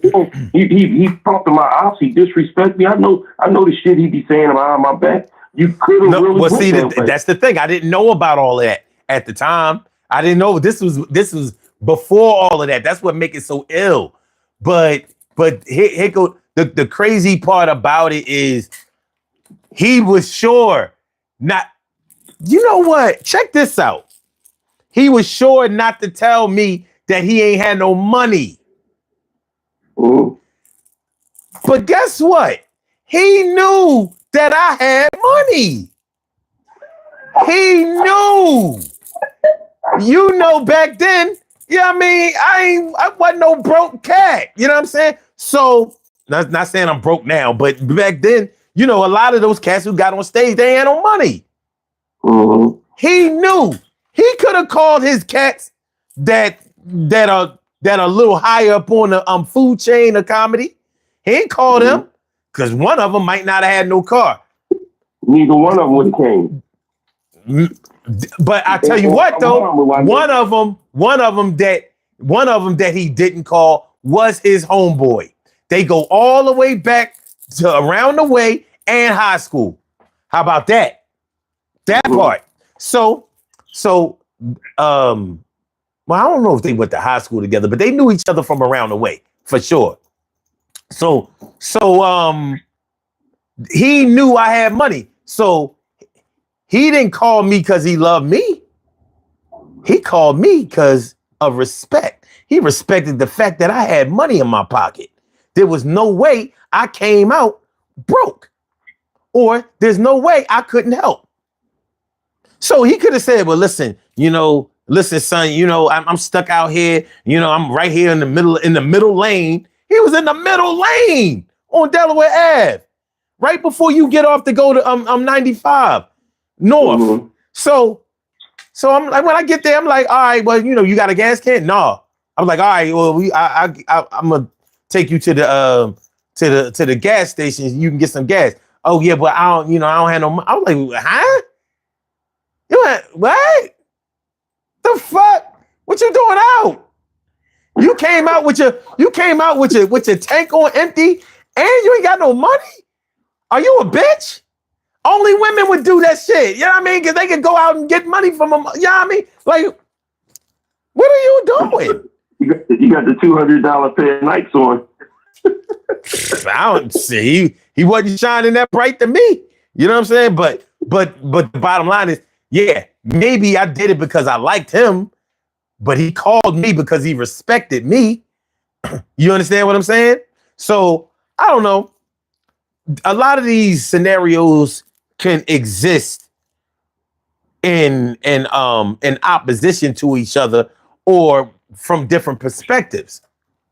I want to read a comment by Vita. I thought this was an interesting comment by Vita B. She says, love will only carry so long. Respect will overpower love. Fear is another emotion, which, in my opinion, you still have to have a level of respect to do whatever you do, even with your kids. Love will only carry so long. I totally disagree with that. That's deep. Yeah. Love will have you doing things that is out of your character. Okay. That's not you. That's why so many women go crazy when these men start acting up. If you're going off of that kind of love. Wait a minute. Well, you said love will have you acting out of your character. Is that really out of your character, or is it the part of your character that you've been hiding? When it comes to me, I'm speaking on me by myself. If it's love through me, it will have me going out of my character. I'm doing something that I normally wouldn't do. Yeah. I don't know. Yeah. When people say that they acting out of character, now if you're not normally a violent person and somebody makes you get violent, I would accept that that's out of your character. If you're the type of But you know person, what? I'm not talking about violence. It's not, it's not, I'm not talking about just violence. I'm just talking about on both sides of the fence. Not just, when you out of your character, you don't, it ain't got to be violent either. Now, what all I'm saying, all I'm saying, we were talking about something yesterday that I said that I was doing that I never did before. And that's out of my character. That's because I love that person. Love is not always bringing, you can bring somebody out of their character, good and bad. mm-hmm. And I don't think I'm the only woman that has experienced this. I think a lot of women have experienced the thing that I'm talking about. That's why when things don't go their way, they get to acting a little, crazy a little bit, or the elevator's not going all the way up. And these men want to know why a woman be flipping on that, because all that investment they don't put in you, and it ain't going the way it should be going. So that's what I'm talking about when it comes to love. I understand what you're saying. The only thing I was disputing is when people say that they acting out of their character. I think that when love is deep inside of you, but you may be afraid or hesitant to show it because you've been burned by it in the past, then I think that you might suppress it.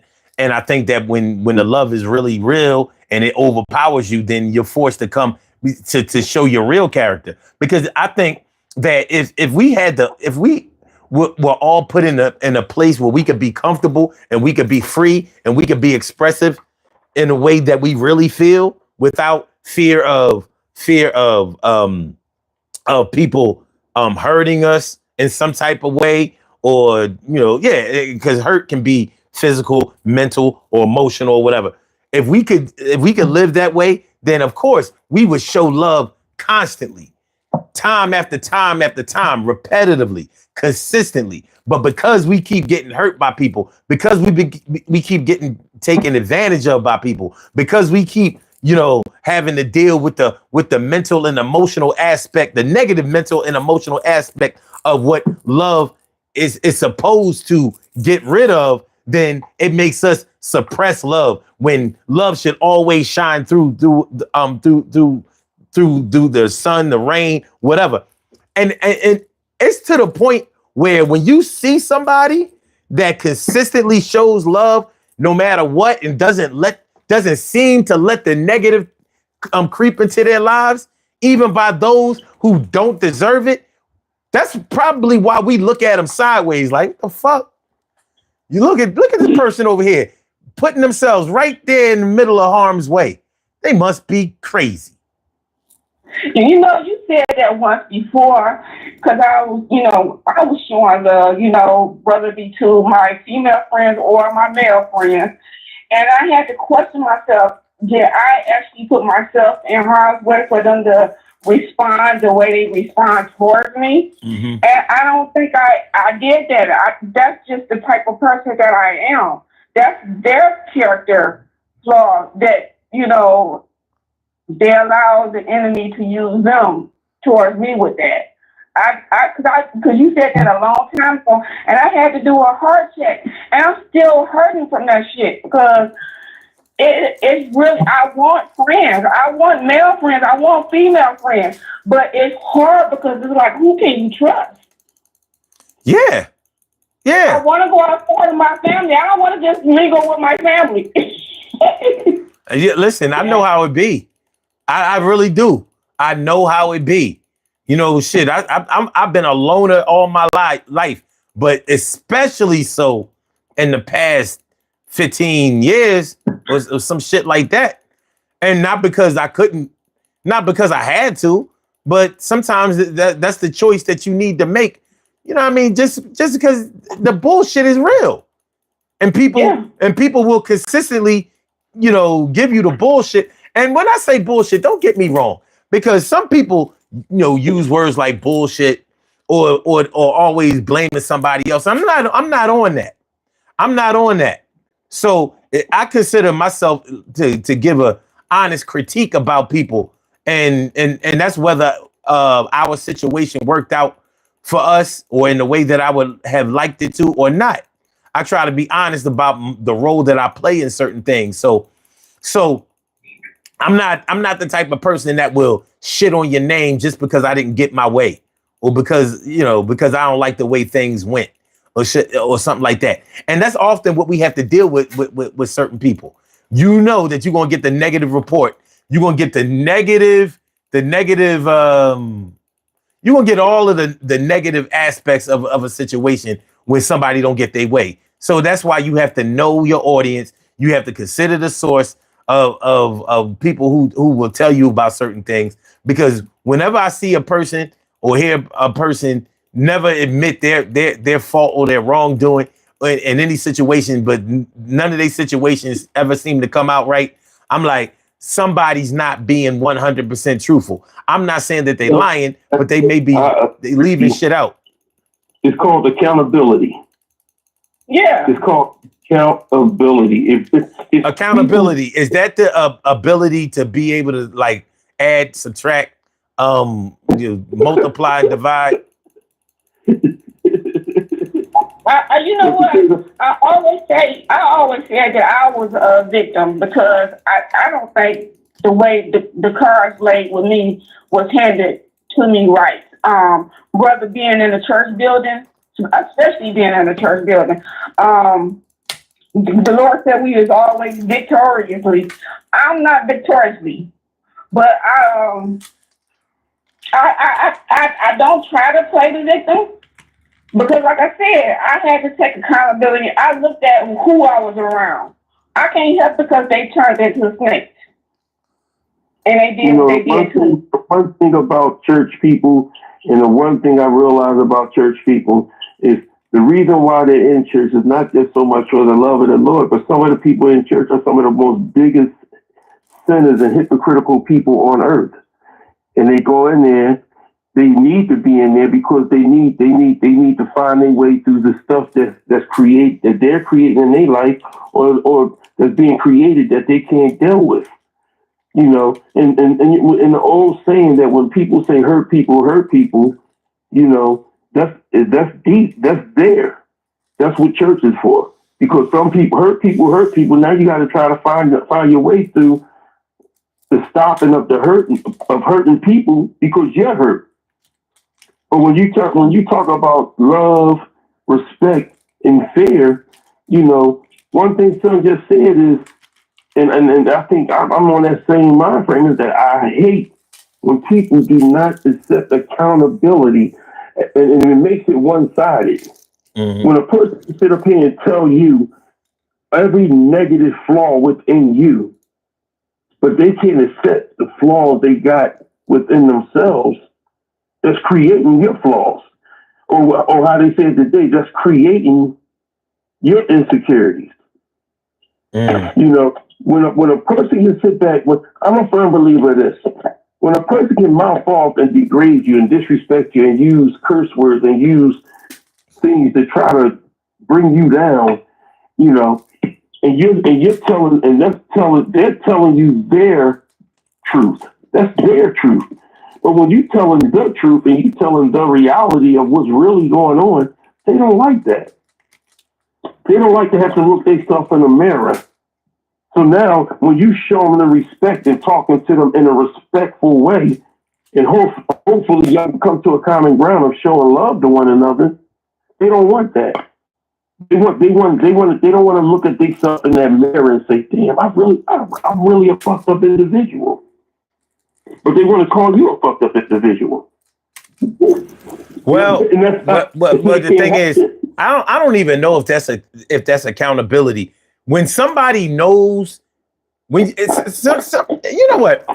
Sometimes I understand why people don't like for certain people to get to know them well, because when a person gets to know you well, then they can calculate what you're going to do versus what you're not going to do, especially if you're a creature of habit and you practice certain things consistently. And unfortunately, regardless of accountability, some people will prey on the fact that you will always do something or that you will never do something. So that gives them the out to do. Look, I'll take it right back to the cat and mouse situation. A mouse knows that if the cat sees them, every time, 100% of the time, the cat is going to hunt them and kill them. The mouse knows it. So they stay out of the sight of the cat.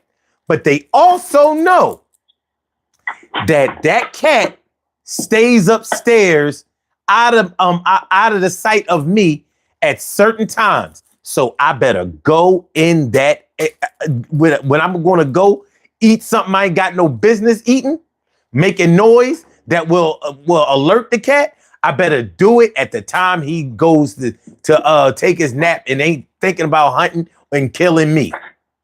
And that's how mice survive. And that's how a lot of people play on you. It's not that they're not taking accountability. It's that they know that you don't play the same way with them as they play with you. So they might beat your ass on a regular basis strictly because you will not fight back. Now you can say that the only reason that they kicking your ass is because they want you to fight back one day or whatever. But consistently, time after time after time after time, you haven't fought back. So when they having a bad day and they need to kick somebody in their ass, it's you. Why? Because you won't fight back. What's going to happen on the day you fight back? Everything is going to change. The whole shit is going to change. But it can't happen just one time. You can't just do it a one-off. You know what I mean? One thing about sports that we have to take into consideration, we can kick all of that shit about being a Cinderella team and all of that, but you got to play a bunch of games during a regular season and make it through the playoffs in order to win a championship.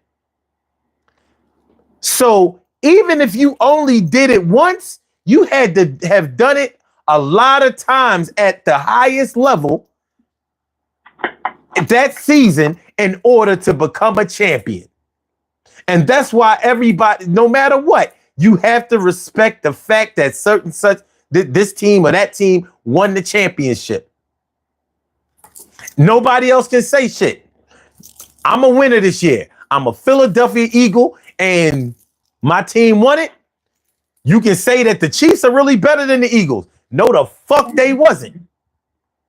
They in a regular season, they records showed that they were better than the Eagles, but head to head, they got their ass whooped. Bad.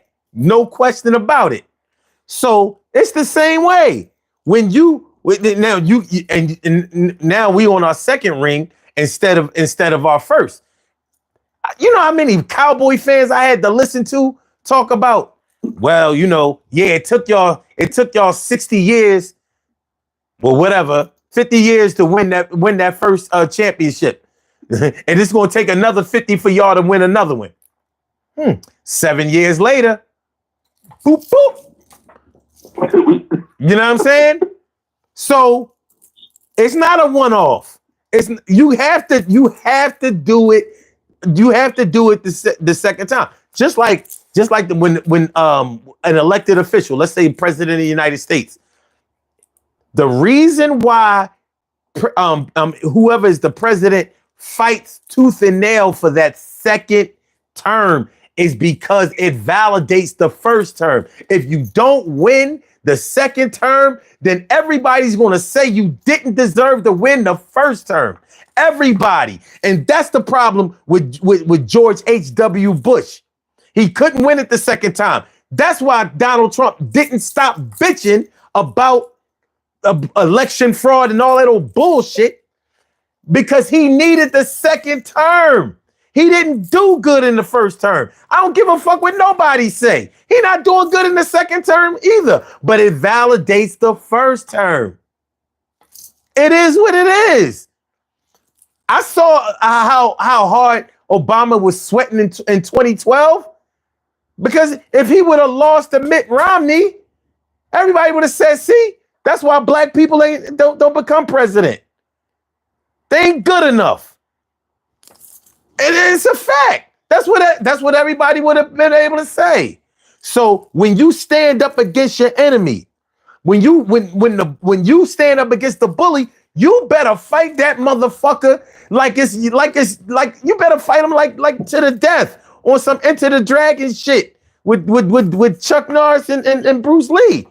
One of us gotta go. That's how I'm gonna rumble you this time. I don't care how many times you smacked me up before. You did it because I wasn't fighting back. Now you're about to see what this fight back is about. Even if you lose that fight, if things change for you to the point where they know you're gonna fight back again and again and again, the bully gonna want to be your friend. He gonna want to put you on the team now because now you got heart. He ain't want. What was the use in having a punk on the team before? He don't want to fight you every day. Shit, he was using fear just to take your fucking money and humiliate you. You wasn't fighting back. But now you fought back. You got your licks in. He might have beat you, but you got your licks in. You cut him. You marked him. You hurt him. He woke up the next day like, yo, that motherfucker caught me. And now you coming back because you like, this motherfucker ain't as tough as I thought he was. So when I see him again, we rumbling again. And again and again. And now everybody around you, now they feel empowered like, damn. Yeah, I was scared of the motherfucker too. He took my money, but the bull almost beat him. And he willing to fight him again. I'm a fighting too. Because I saw he don't fight that good. It was all good when he was flexing his muscles, you know what I mean? Smacking motherfuckers, taking shit, kicking people in the ass and all of that shit was all good. But when he actually had to put his hands up, yeah, man, he ain't that strong. Nigga been winning off of fear. He been winning off of fear. When the fear is gone, whoever been winning off of fear ain't got shit left. They don't have nothing. If you've been winning off of fear, when people no longer fear you, you don't have no cards left. You know, you might have some deuces and some trays, and them deuces are only good if you play a big pinochle. Other than that, that's a worthless ass card. So you know, I'm just saying all of that to say that, you know what I mean? We can easily misinterpret love. We can easily misinterpret respect and fear and all that. I don't know about fear. That's not easily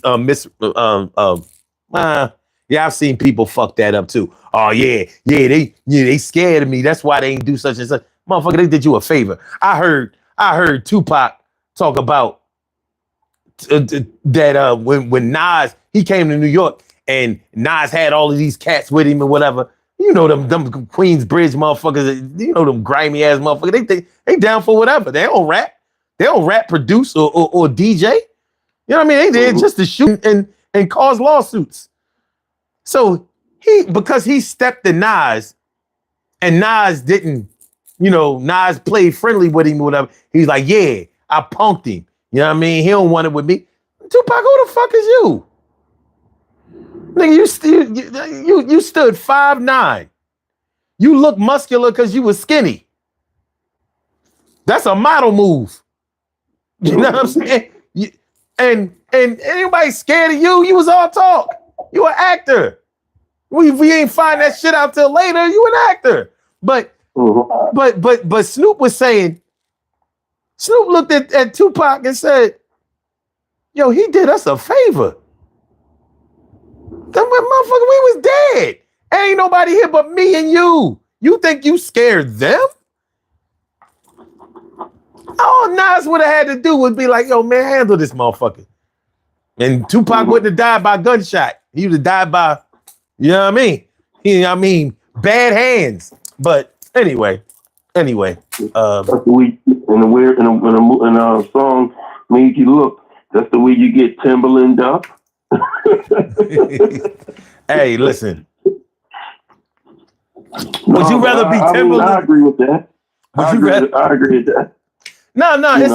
Listen, you know, just because, and I hate to keep giving out rap analogies, but DMX said something when he was alive, when he was a young boy and getting in all kinds of trouble. He said, just because things have been a certain kind of way 20, 30 years, don't mean that that's the way they're going to be. At some point, this shit has to break. This shit has to change Because just like the cells in your body are dying and regenerating and changing on the inside, how do you think the outside is going to stay the same if the insides are changing?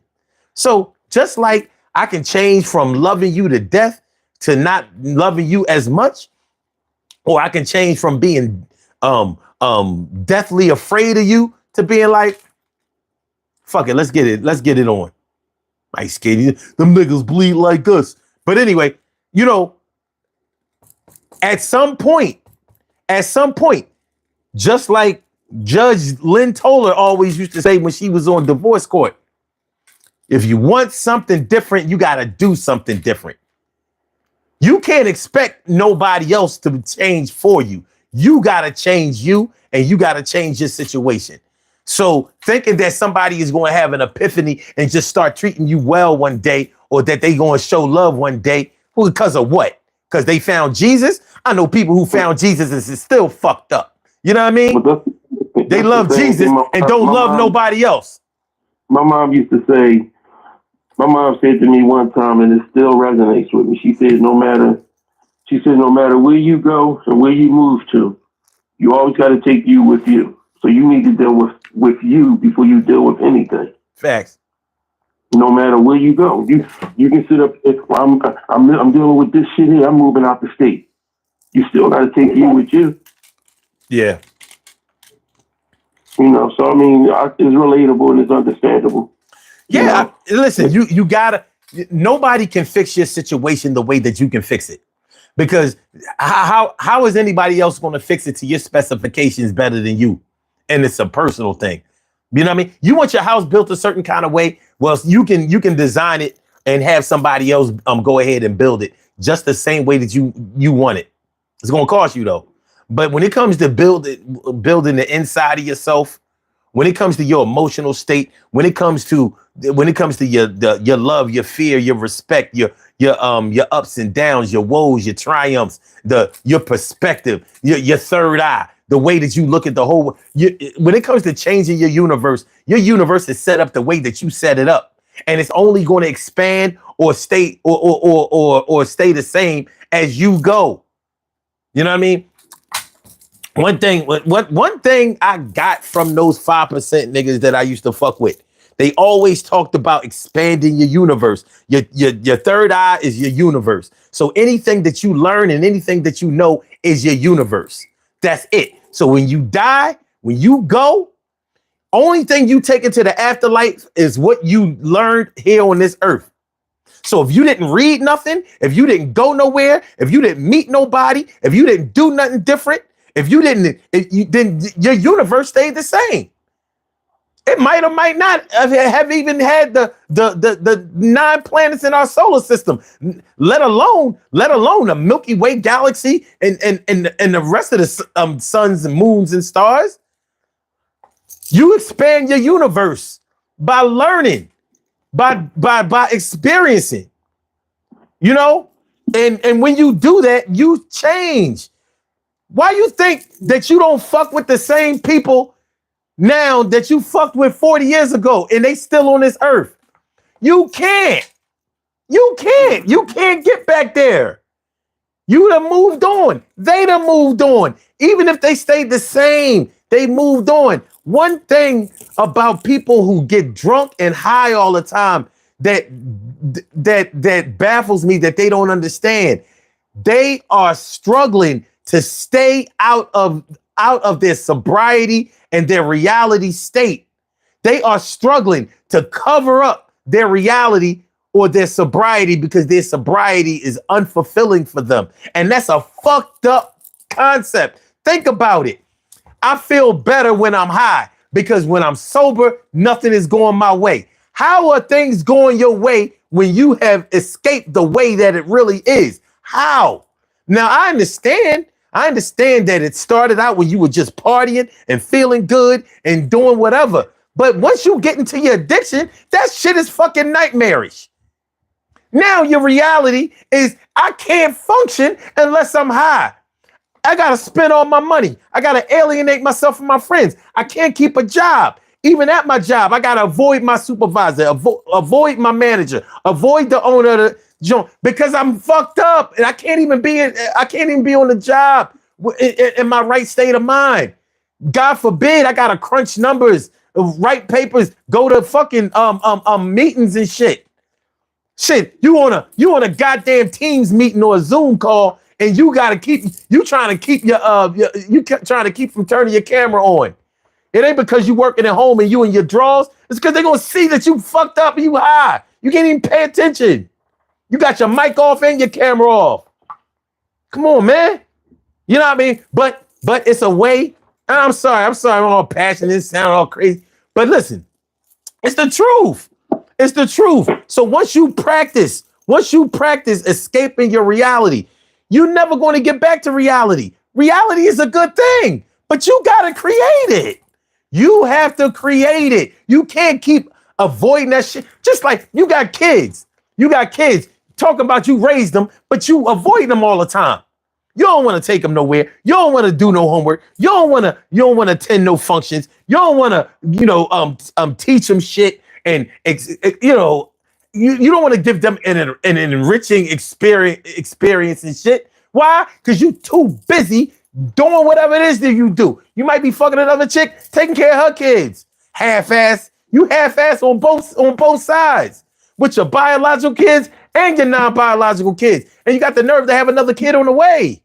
You know what I'm saying? So, let me just cut you off for 1 second. You do know when you preaching, you got to be like, when you preaching, you gotta put that eye there, right? Only if I'm from down south. Only if I'm from down south. Bro, you're on the pulpit, bro. Keep doing your thing. No, I'm just saying.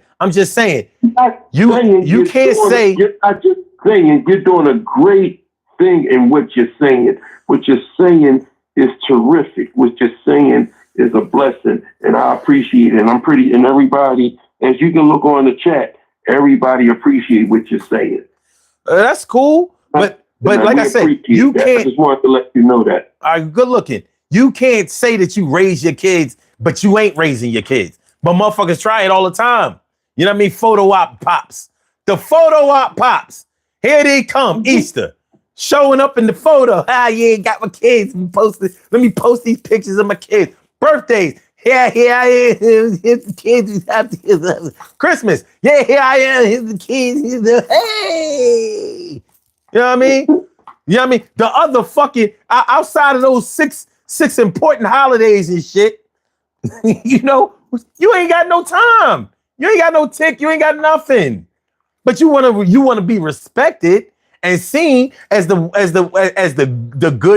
good dad. Don't let you be a black dad, a black man, because we don't have the stigma of being good fathers. So here you are faking the funk to be a good black dad. You know what I mean? Photo out pops. Here he come. It's your birthday. He coming through with the camera, baby. Photo out pops. Photo out pops. It's a real thing. You know what I mean? You want to talk about accountability. Black man, you gotta cut it the fuck out. The bullshit is not being overlooked. You want to blame the black woman, the single mother, because they raising your son to be a faggot and your daughter to be a hoe. Where the fuck was you? Where the fuck are you? Well, I was locked up for a few years. Where the fuck was you? Well, you know what I mean? I had something going on, me and the mom. Where the fuck was you? Where the fuck was so she doing everything on her own, and you got the nerve to shit on her personally and in the media. Oh, black women don't do this. Oh, they ratchet. Oh, they, you know what I mean? I get me a white girl, she'll do this, fuck you, nigga.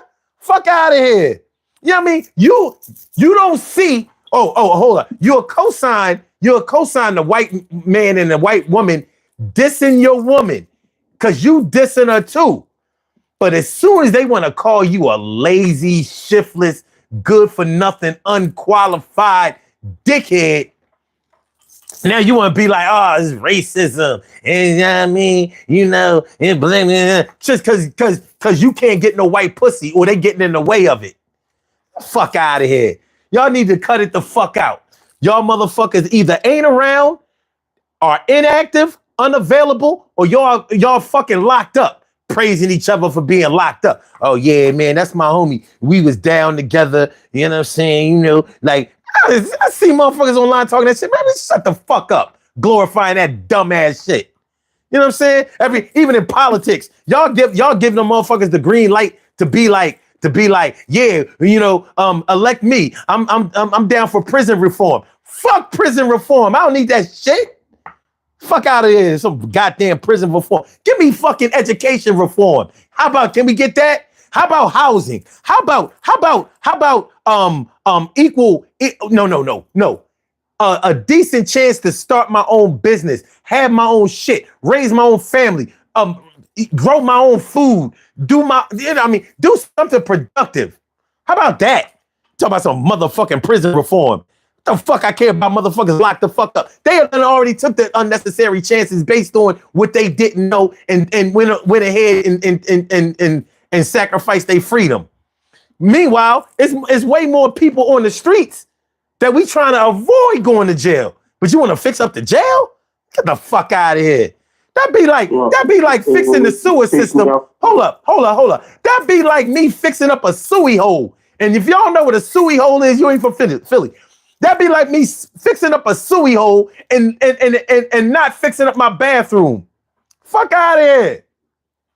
What is a suey hole? A sewer. Okay.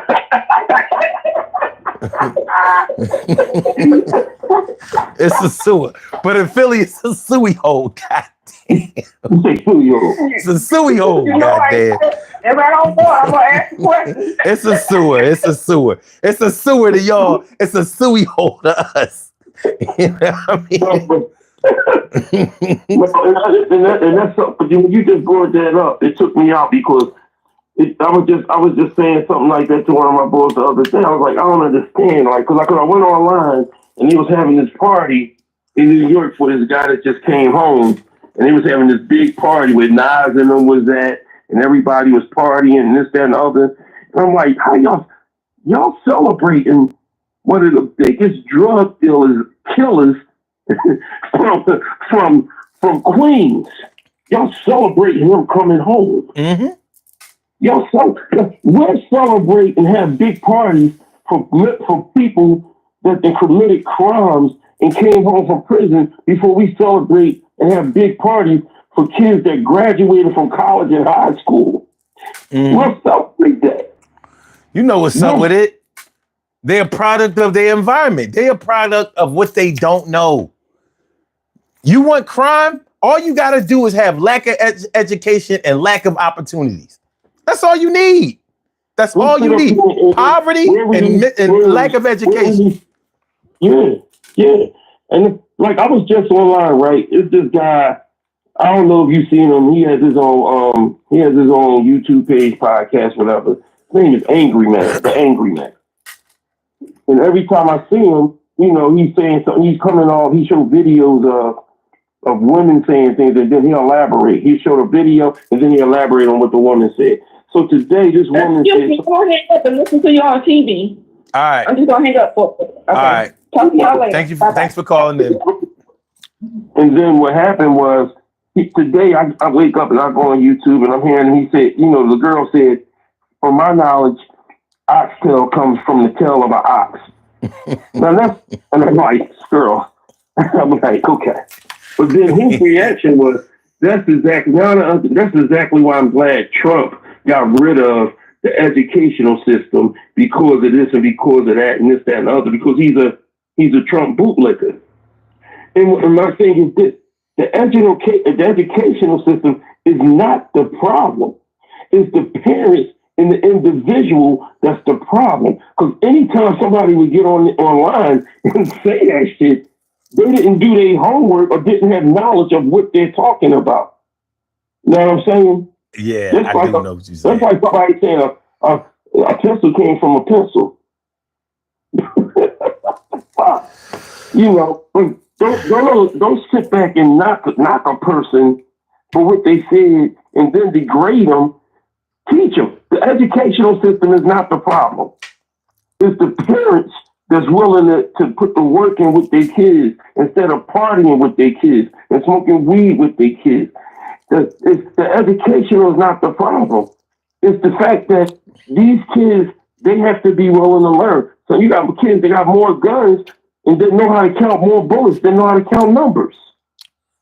Well, but we sit back and we praise that. We praise it. You know what I'm saying? You know what I mean? And that's the problem that bothers me, that you cannot praise ignorance and disrespect and then sit back and knock these. When a kid do great, you tell them you did great. You tell them this. You got to bring them up differently. You got to teach them to love the difference between love, respect, and fear. Mm-hmm. And the reason why some of the things is like this right now is that because they don't know much about love, they don't know much about respect, and they want everybody else to fear them. And that's the fucked up part. That's the fucked up part. You have a president of the United States that's operating all around the world on the platform of fear. How's it working out? Right. I mean, I don't care whether you love him or I don't care whether you like him or not. If he's operating on a fearful platform, and so far, I mean, some people his most staunch supporters will argue that it's working, but anybody who reads the statistics or just goes by the actual numbers will say this ain't working at all. This ain't working at all, and it has the potential to get a whole lot worse. And it is. As long as you keep operating on that platform, that ain't going to take you but so far. We still got. This hasn't even been a year yet. We got 3 more. We got this year and 3 more years. And you tell me where you think we're gonna be at. Well, at the end of the day, he's not going to stay on that trajectory because he won't be able to. He's going to have to change it because it's not going to work, and he can't. If he fears anything, it's fear of failure. So he doesn't want to fail, but so long. Now he's going to fuck up the whole thing, but he wants to at least have something to say that he did well, even if he has to make it up. Let me ask you: do you think he's doing this? Do you think? And I know we're not on a political thing, but you brought it up. Do you think that he want to tear it down so he can say he built it up? That's what people keep saying that he's doing. The thing is, he hasn't said that. And I get sick of motherfuckers trying to interpret his words when he knows exactly what he wants to say and is not shy about saying anything. I don't remember him mincing words ever. So let's say if he wanted to tear it down and build it back up, you think you're going to be able to do that in 4 years? Like the ridiculousness of that is, and it really is ridiculous. You can't connect this administration to his first administration. You can't connect the 47 to the 45. Because you had a 46 in between that. So this is basically another first term. Now, if you were tearing something down to build it back up, the chances that you would be able to tear it down successfully are slim to none. And because ain't nobody going for that. We have a system in place where we can get you up out of there if you make it too fucking dangerous. And you're right there on the line right now. But the fact that you think that you would be able to build it back up is even more ridiculous because in tearing it down, you've torn down all of your relationships. You've torn down all your alliances, and you've torn down the ability or the desire for anybody else to want to fucking help you. So you're actually breathing life into other countries because in your absence, since you ain't helping them no more, now they've learned to be more self-sufficient. So why are they gonna come back to help you? So what's actually going on is because the American dollar is so fucked up, and because our standing in the world is so fucked up, now we gotta go around grabbing, strong arming motherfuckers, smacking up motherfuckers, and trying to take and all of that shit. we wouldn't, when you're doing well, you ain't got to do that. You ain't got to do that. When you already have a lot, you don't have to, you don't keep grabbing for more and more and more. It's when you know that you don't have as much as people think you have and you actually are in need. Now you got to go throwing your weight around. You got to go throwing your weight around. The United States is not what it used to be, and it hasn't been in a long time.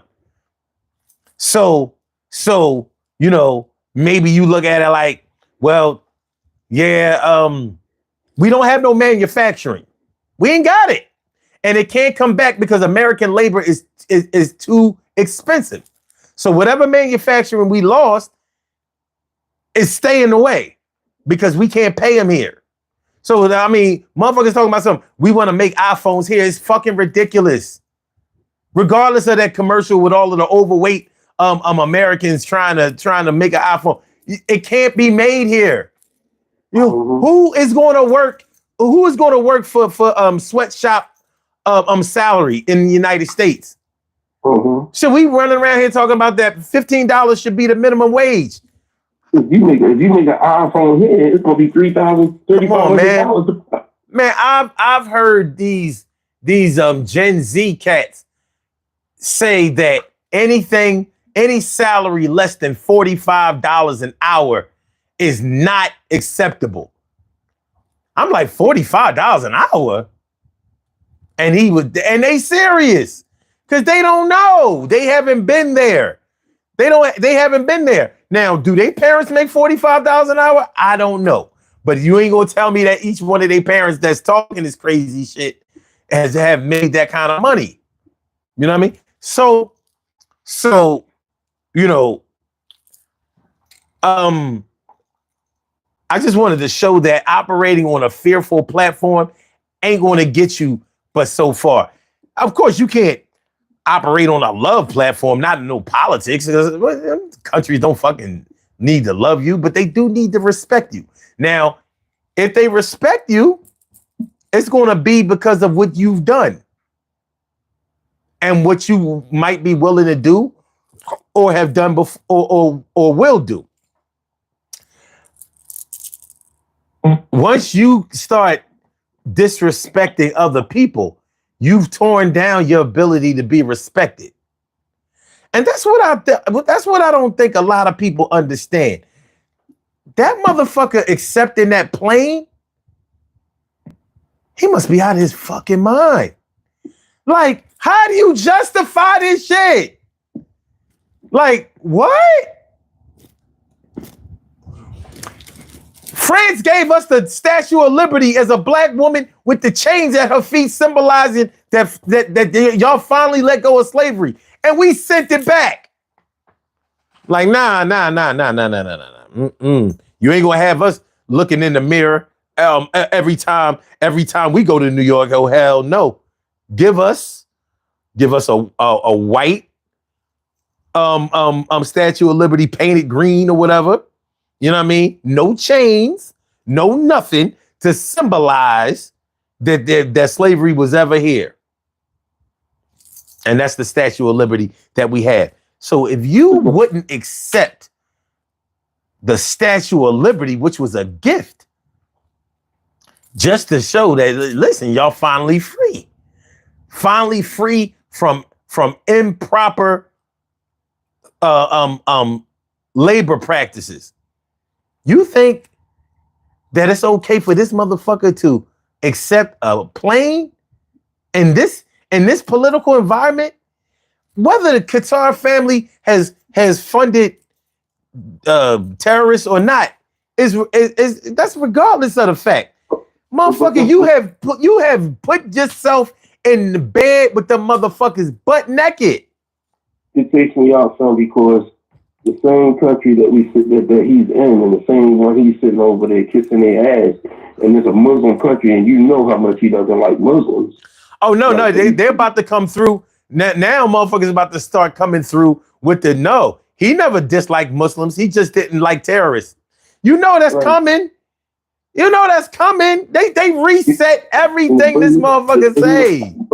But the thing about it makes it even worse is that nobody's speaking on the fact that the same people that he's in line with are ones that want to give him in the same country in line, and that 22 of the terrorists that did 9/11 came from that country.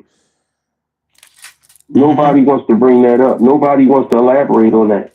Nobody wants to have understanding that we're sitting up here and you're putting this country in harm's way by accepting a $400 million airplane.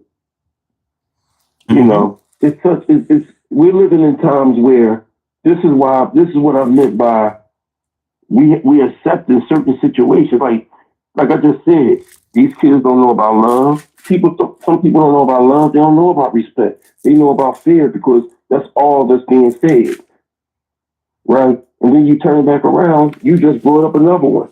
We're living in a country where the president of the United States is just going up and speaking on fear. You have yet to hear him say anything nice about when he came in behind Barack Obama, when he came in behind Joe Biden. Everything has always been about everything is bad. Everything has been bad since I came in. It was the worst. It's the best. I'm the best. Yeah. Man, sometimes you need no middle ground, right? No, nothing. It's either the worst or the best. When he does it, it's the best. When anybody else does it, it's the worst. This shit is fucking amazing. And that's the thing about it is that it's not even the fact. And it goes back to accountability. This country right now, like I said before, when you're running by in a country where the president of the United States has no morals and no accountability, it trickles down to other aspects of individuals. Karens wasn't started when Barack Obama was in office. Mm-hmm. Karens was started when Donald Trump came into office. The term Karen, that came from when Donald Trump came into office. Yeah, that's a fact, though. Karen. So nobody can sit back and say that. And the definition of a Karen is a racist ass white woman that harasses an African American or a minority. Well, a verbal assault or doing action based on what they feel as though is right towards them. Well, remember this, because we got to get on up out of here. But remember 50 Cent accused Ja Rule of not being hip hop because he sang. And remember, as soon as he got Ja Rule out of the way, he started singing himself. Always remember that shit.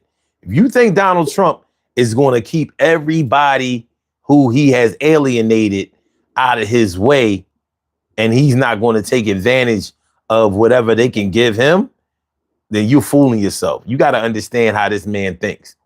But let's get on about it here, man. Listen, I appreciated this conversation. Let me just say this one thing. Don't take all day. Don't take all day. I'm not going to take 2 minutes. When a person says, when you abolish or you get not abolish, when you get rid of certain entities of this country, I can see you got people that's running the education system. That's productive and that has knowledge of it. You have the wife of Vince McMahon, that has Linda McMahon, that has no knowledge of being part of an educational system.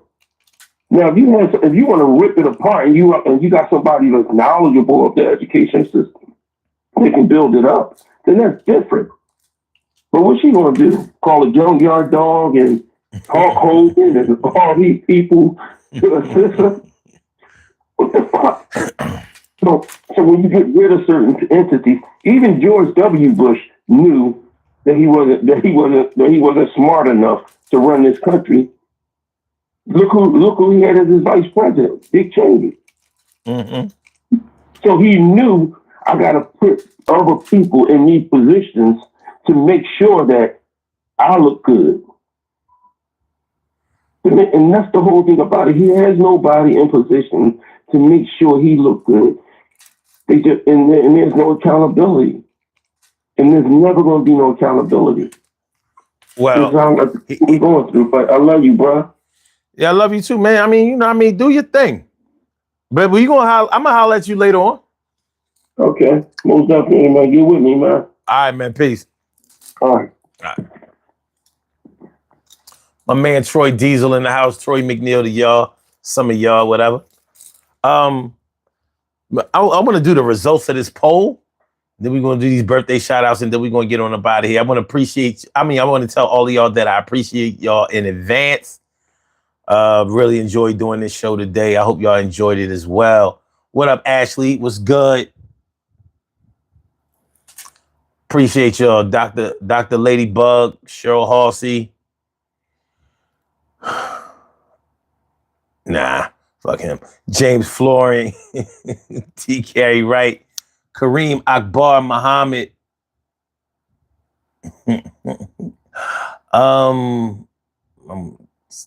Dave Stewart. I'm just going up on names, you know what I mean?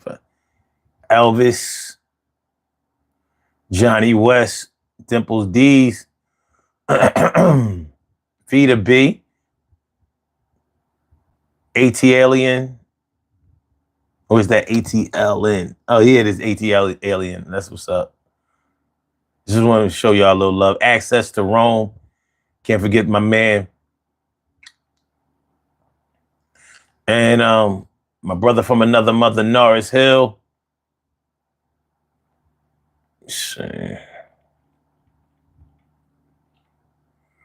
Man, 559. All right, let's go. All right, so the results of the poll question was, when people talk to you, do things for you, or do things to you, which of these is the reason why? 47%. Now, this is out of 30 votes. 47% said love. So most of y'all have the experience of people doing things for you or to you out of love. Excuse me. 40% said respect. Cool. Now, only 3% said out of fear. Interesting. Very, very interesting. And 10% says because of it's what you did for them. So they were returning the favor. Interesting. So people feel like they are operating on the platform of respect or love. Love the most, 47%. Respect a close second at 40%. That's interesting. And it's actually a good thing. I'm glad that most of us feel like we've either been loved or respected. And that's cool. Normally, when you bring love into the conversation, you hear people talk about, oh, nobody ever loved me. He don't love me. She don't love me. We don't love me. Us don't love me. They don't love me. Nobody loves me. Everybody's above me. They shove me, push me. Yeah, it gets kind of mushy. Oh, you know what? I saw my man Gavin come through too. What up, Gavin? All right, let's do these birthday shout outs, y'all. Can we do that? Let's do these birthday shout outs. We have some birthday shout outs to do. Some people were born on this glorious. All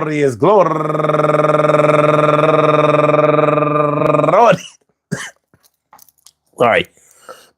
Glorious. By the way, make sure y'all hit the like button too.